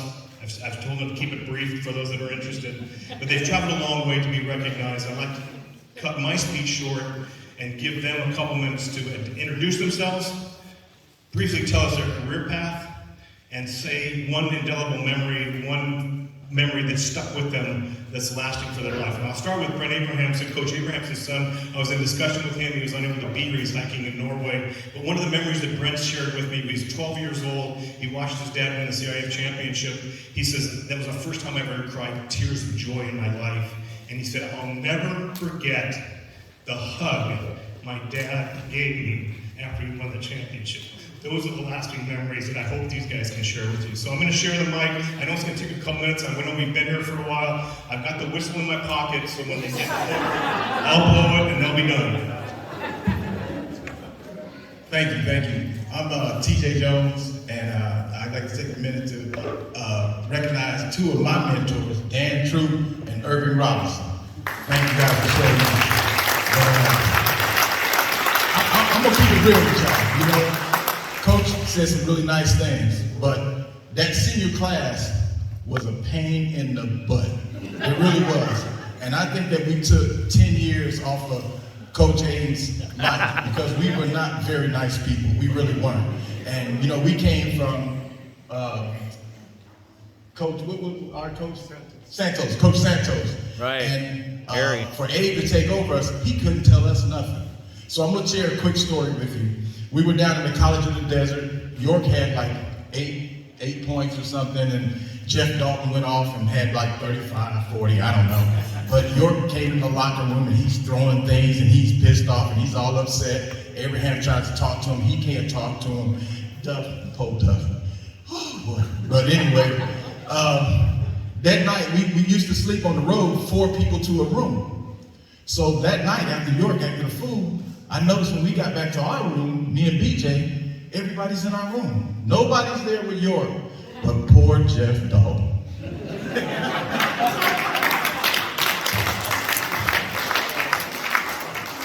Hi, my name is Dave Jellison. I'm from the class of 1980, and I guess what I'd like to reflect on is confidence. So when I came to the school, it was the latter part of my freshman year. I actually made the varsity football team as a sophomore, but lost confidence, got my butt kicked, okay? Came around to my junior year, still didn't have the confidence. I want to thank these guys here because for the basketball team, I basically rode the pine for most of the year, okay? And about Coach A, so I had a class with Coach, great teacher too. Had a desk in the back of the back room and brought me back there and said, hey, you know, a lot of the guys are, you know, not happy with playing time. How are you feeling about it? And I said, well, I haven't earned it. I just haven't earned it. So you shouldn't feel bad about it. You know, and he felt more bad about my playing time, or lack of it, than I think I did, okay? A few weeks later, we came in and we're in the playoffs, and he said, hey, I want to talk to you. And said, look, probably gonna get some playing time. I said, all right. Came into the semifinals, had a little bit of playing time, it was good. The finals, I actually hit a jumper in the comeback, 2 free throws, and that changed me. I had confidence then. And I always should have had it, but he helped me. He got me there. And another coach that's probably not here that did the same for me was Dave Long, right? So that was a magical year, January 1980 to the end of 1980. We won a state basketball championship. We went to the semifinals in football. We beat Lompoc in the regular season, but unfortunately we lost. But the school gave me that. And it's lasted my whole life. And I would not be successful with that and my wife, Angel, who's been with me, traveled the world with me. Thank you, Cabrillo, I love you.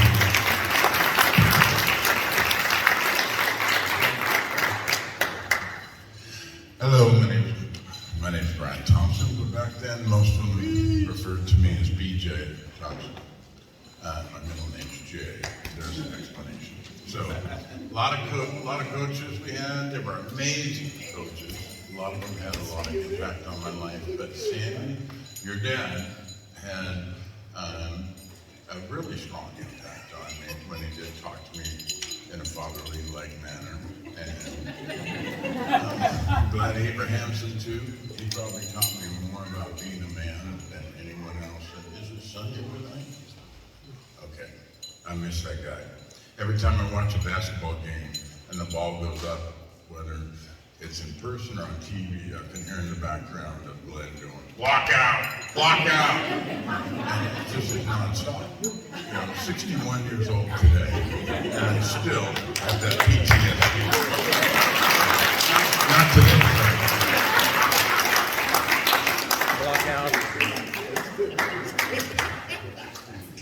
Good evening, folks. Thanks for having us here tonight in honors. It's a great thing. I haven't seen these guys in 40 years, you know. Yeah, it's way cool. Look how old they look. The youngest guy here. Anyways, I'm totally honored to be here. I still live here in town. I'm not in town, I live in Los Alamos, but I didn't find out about this, excuse me, until like Tuesday. I'm not Facebook or none of that, so luckily we got hold of my brother, got hold of Dan, and made it work. It's pretty cool. So totally honored to be here. 79 basketball team was awesome. These guys are awesome. What a great year. I remember it all the time. So honk if you're a conch.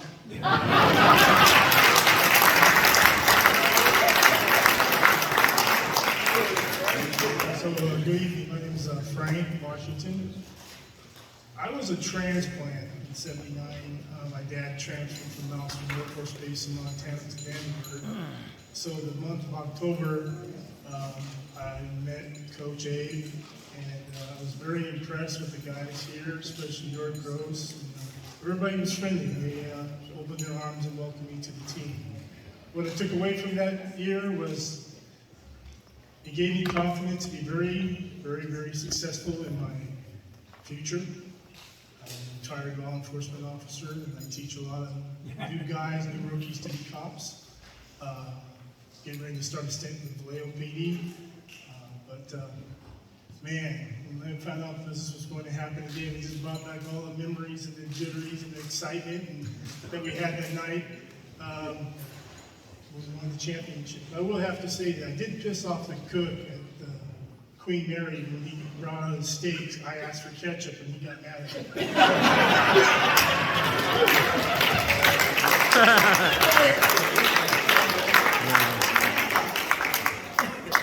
Well, good evening. I'm Otis Hutchinson. I was number 24. And when I think about this team, well, let me be honest. What happened was that I was sitting on my back porch in San Antonio when I found out that we got nominated. And thank you so much for the nomination and for the honor.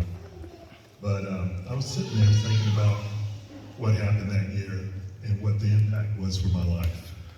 And when I think of our basketball team, I think about support, teamwork. We each had a role to play. York, everyone knows, outstanding player.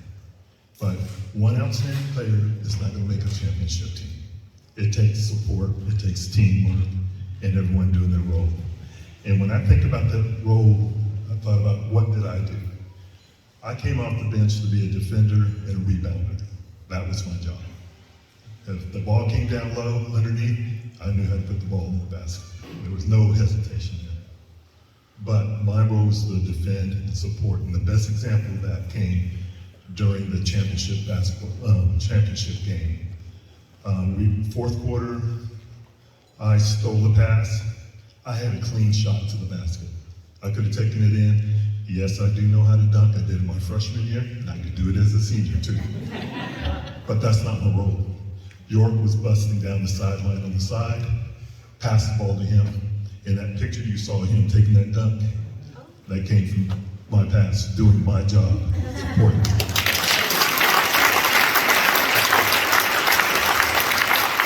So when I think of this team, I think about being a team member, role-playing, support. Now I think about how that affected my life. After graduating from here, yes, I did high jump, and here held a school record for a little while. Found that some guy did 7'1", so I only did 6'6" in high school, so that's okay. I guess I don't have any record here anymore. But I went to Fresno State, competed in track there, played intramural sports. Then I went to the Air Force for 26 years. And guess what? Teamwork, support, you play a role. And that's what I did as a commander, 2-time squadron commander, a group commander, a MAGCOM comptroller, and that's what it's all about. Teamwork, support, do your job. And this team here was a great team to play with, who showed that every time we were playing together, we each did our job and did our role. So thank you, and thank you for this honor.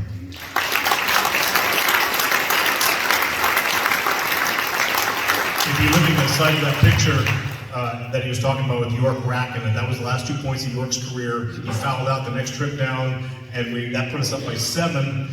We end up running the clock out and end up winning the game. But York racked that. That was the last 2 points of his high school career. You look in the bottom corner on the right-hand side, there's a young, very exuberant Afro coach standing up on getting ready to cheer, and that was me.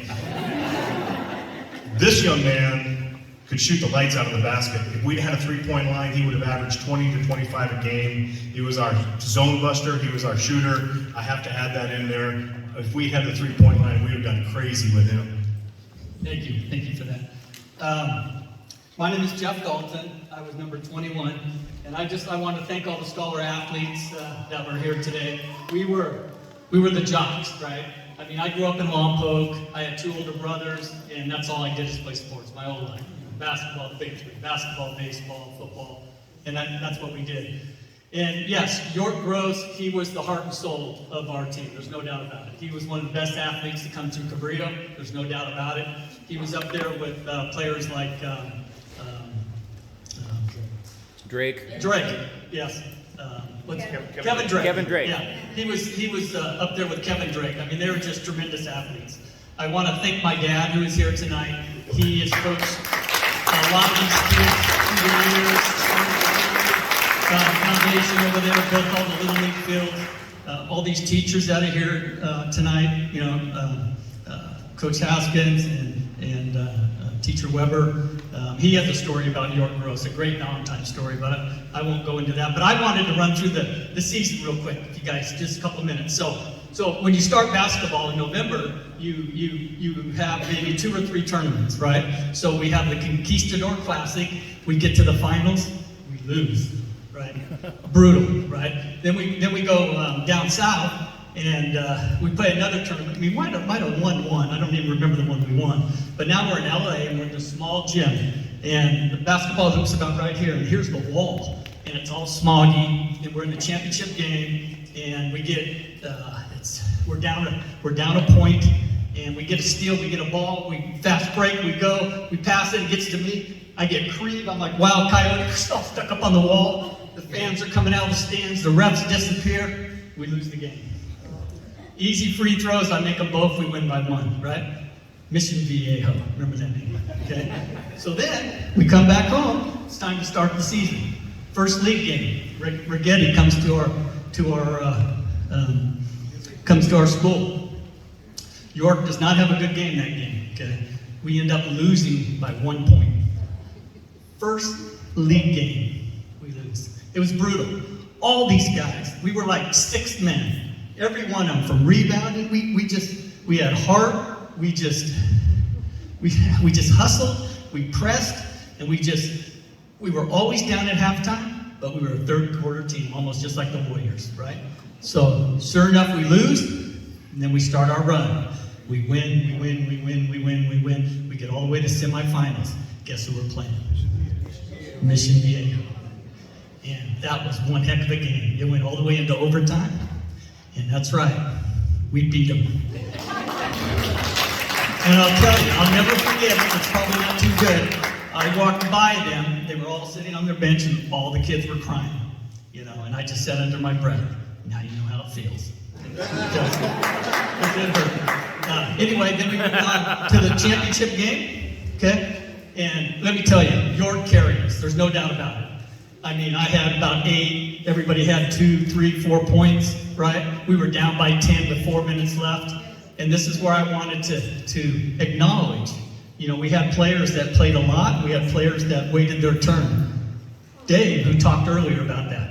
Dave, so there's about 2.5 minutes left, 4 minutes left. I get poked in the eye. I can't see. Abraham takes me out, Coach Abe, which is a smart thing to do. Dave comes in. Sure enough, he hits a shot, gives us the lead. We hold them, we go back. They foul Dave with in the end, with, 30 seconds left, he hits both free throws. So think about it. He talked about his story where he didn't get to play. That's why we're here today. He comes in off the bench. He hasn't done anything all night, and he wins the game for us. So cheers to that.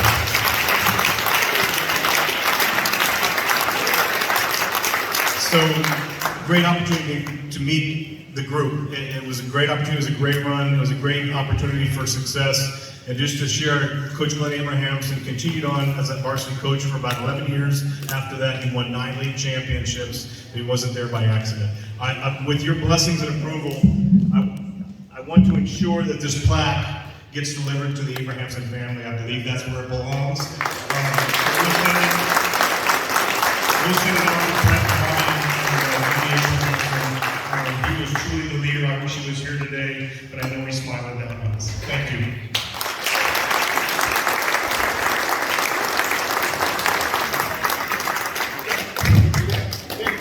You know, this program started with the dream of 2 people. Stephen Beers, who's no longer with us, and Ray Moore has been here, done this forever. Right now I'd like Terry to come up and, you know, she put together some things for Ray from all the work he has done over all these decades with the Hall of Fame. I know your booties are tired of sitting on those hard chairs, but please indulge me for just a few more minutes because this is a really, really important presentation for the Alumni Association to make. There's a person here in our midst that's been the catalyst for much of what we now enjoy as the Cabrillo Alumni Association and the Hall of Fame recognition dinner. He is a gentle giant, a wonderful husband, father, and grandfather, and he's a trusted, loyal friend. Sorry. It would be hard to find anyone who loves Cabrillo High School more. And I'm sure he's about ready to crawl under the table as I talk, but it'll be hard for him to hide. This man played football and baseball here at Cabrillo from '66 to '68 and made it his life's mission to emulate what he learned here as an athlete and student throughout his career.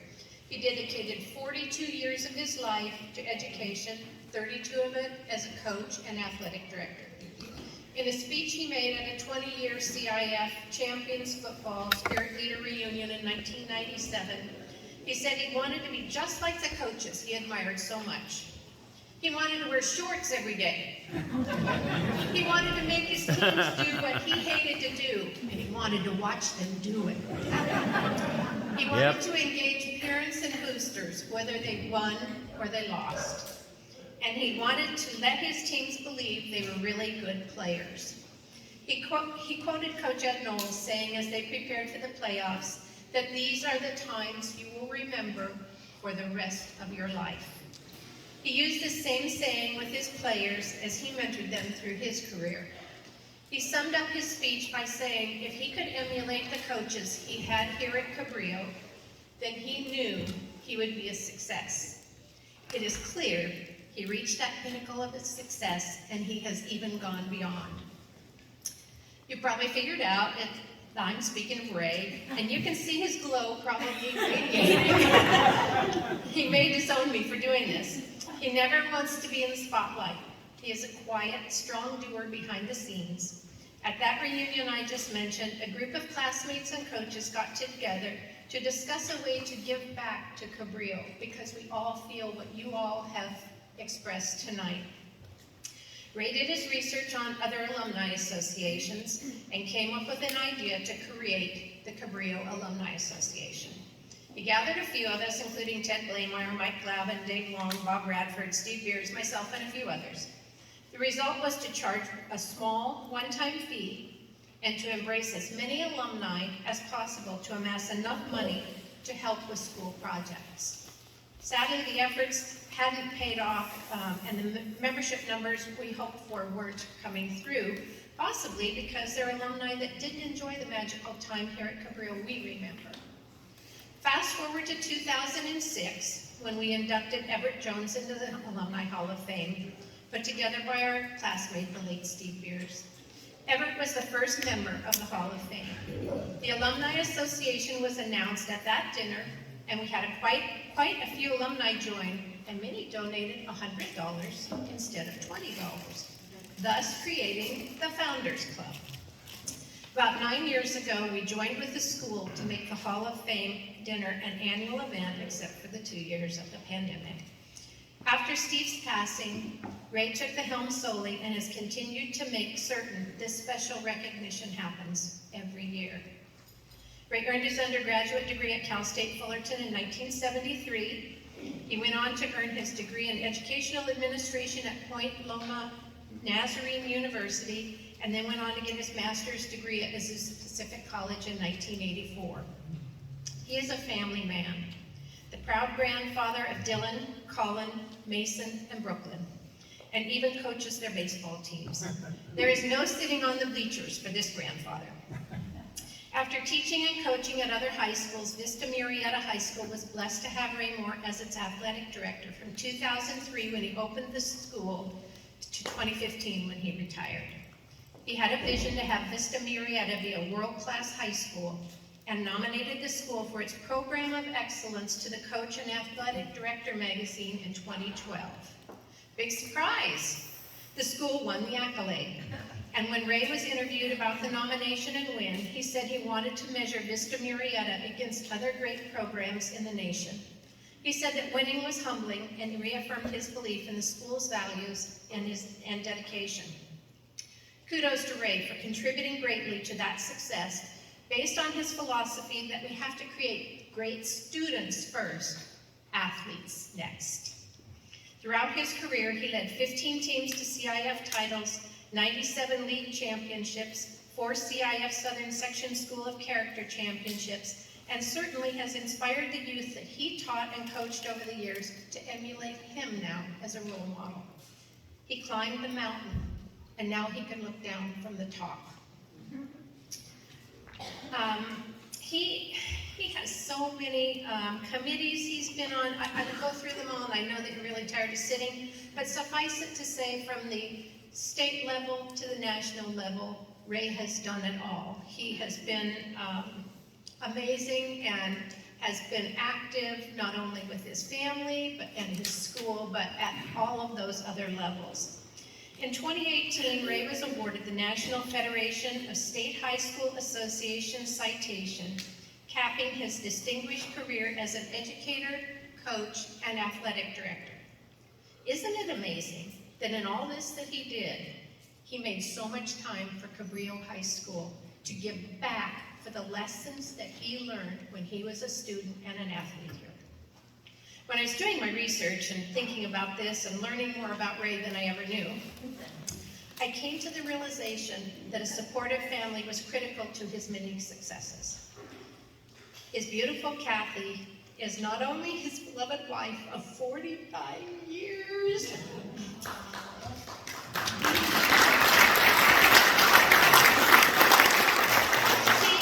she is his forever supporter in all his endeavors, and she indulges us at our Cabrillo High School events and gatherings, and she certainly deserves special recognition in her own right. Thank you, Kathy, for sharing with us.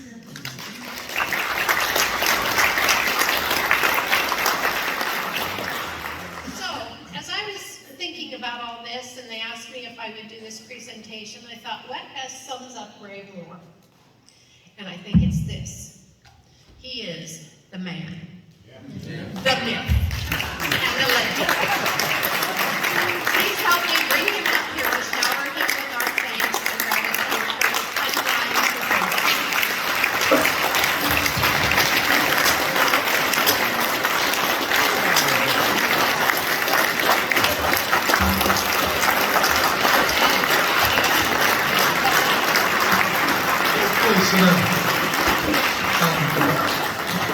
It shows you can fool some people some of the time, and you can get away with it. I was fortunate. I had a chance to open a new school the last 13 years, and we tried to open a mini Cabrillo and do it just like they did here. And we had such a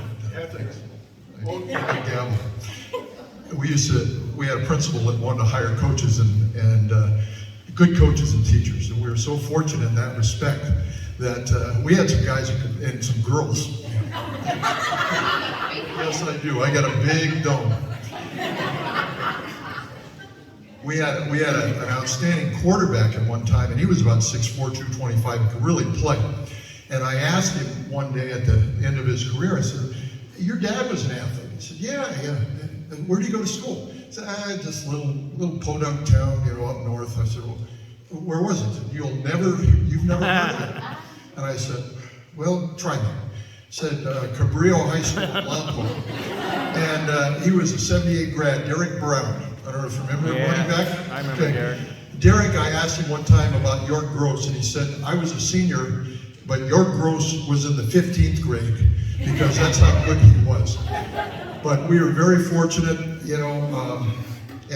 this is just a labor of love. I appreciate it. I don't want to take any more time, but it's not needed, but it's appreciated. Thank you very much.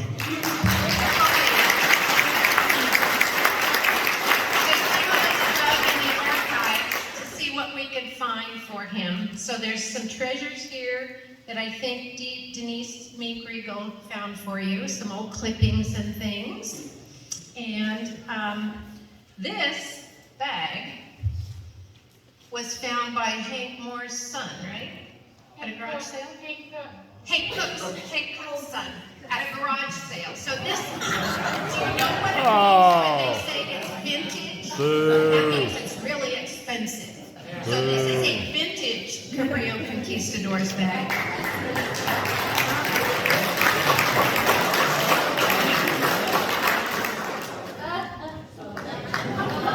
And I think I should have ordered a bigger size. Sorry. And this is so that you never forget tonight. It says Raymore, the mayor,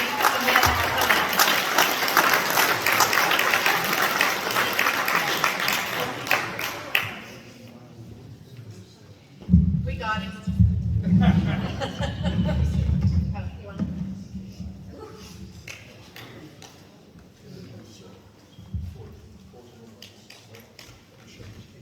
Yeah, Michelle, for closing remarks.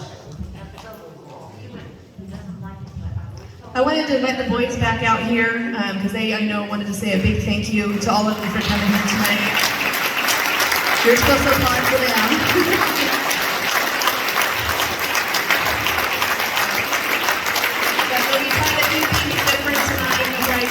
Serve you and set up a say, so we're trying some things that are different. So thank you so much for letting us be, or letting you be our guinea pigs and trying out some new things. But we just want to say thank you from the bottom of our hearts here at Cabrillo High School for just everything that this wonderful community does. That's why we stayed here. We're raising our family here, where we've all made that choice ourselves here. So I think we're ready to do 50-50. Yes? Let's go, Denise. Come on down. 50-50. Get your tickets out.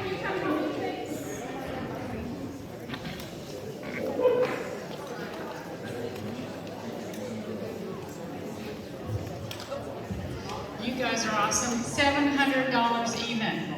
$700. You are so supportive. Everybody open their wallet. We're really happy. This is going towards the team.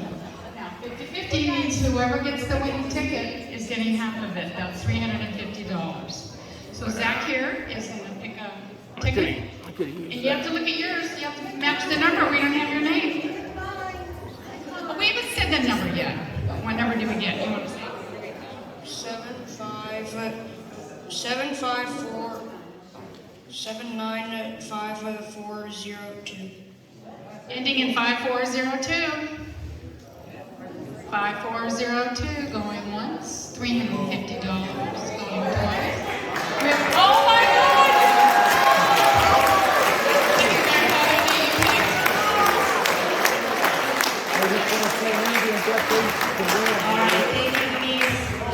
All right, so we have our silent auction winners here. So we'll go ahead and read through these names here real quick, and then I'm going to say goodnight. So if you've been on silent auctions, you're going to come up and take payment to Jen Vasquez. She is our Boosters Vice President. And here we go. For Lompoc Valley Goodie Basket, we have Rick Longoria. Come on down. For Wild West Pizza Goodie Basket, Star Twine. Come on down. Lompoc Valley Rock. Oh, Dustin Pogat. Apparently my husband wants DG. Okay. Woohoo! Cajun Kitchen gift card. Reese Thompson. Come on down. Village Coffee Stop Cafe, Nancy Straight. And also Nancy Straight, Mr. Taco.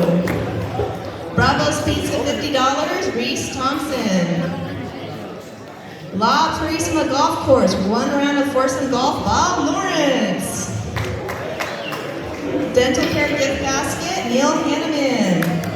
Also Neil Hanneman, Transcendence Wine Basket.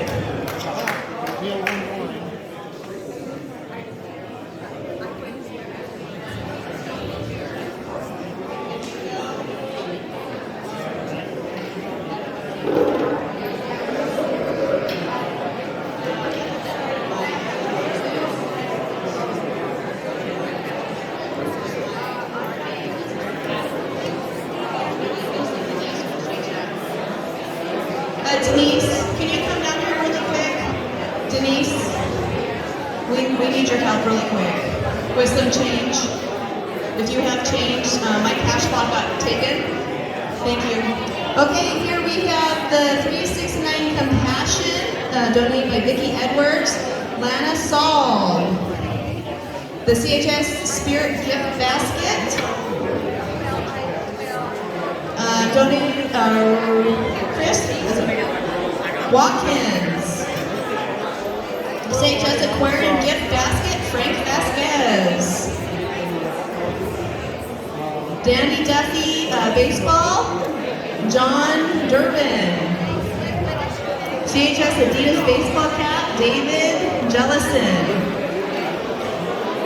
Jen Vasquez in the red. Jen Vasquez in the red. We're going on the honor system here, guys. Los Angeles Raiders game tickets. Well, I guess my husband's been on that too. Dustin Poquette. And then we have NFL in history. The Hail Mary, Ray Moore. In NFL history, New York Giants with Y.A. Tittle, Steve Haskins. Thank you everybody for your support. Come out and see us. Our first home game is on the 19th. And we have a couple of closing remarks.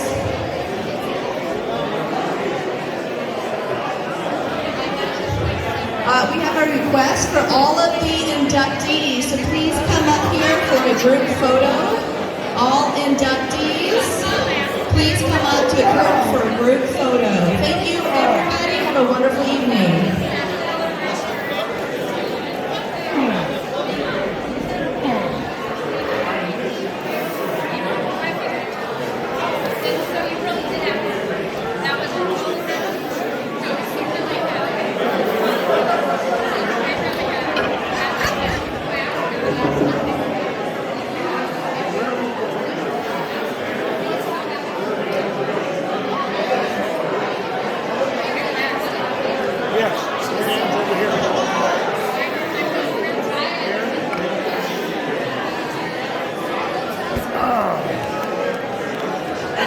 Dan Petry Showcase 1 and 2. That concludes the 2022 induction into the Cabrillo Hall of Fame. Congratulations, everybody. Enjoy around the world. Okay, go ahead. Just push me down. Let's get good close-ups, yeah. People can see what's going on here. Can you get by real quick and I want to get a video of this.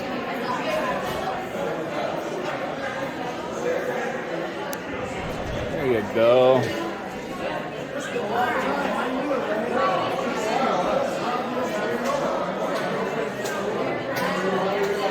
Oh, there you go, whatever this is. Roger Staubach. Got to get a picture of that. That's my favorite player. Yeah, let me get a view. Chris Andrews. Heard he passed away, but I guess not. And thank you, Mr. Webster. He's one of the inductees. All right, thanks. Just go back over there, my thing. My coat. Yeah, go on this way. Hey, Chris, don't walk away. Chris Andrews, don't walk away. Oh, you think I'm gonna get up and whoop on you? This isn't high school, you know.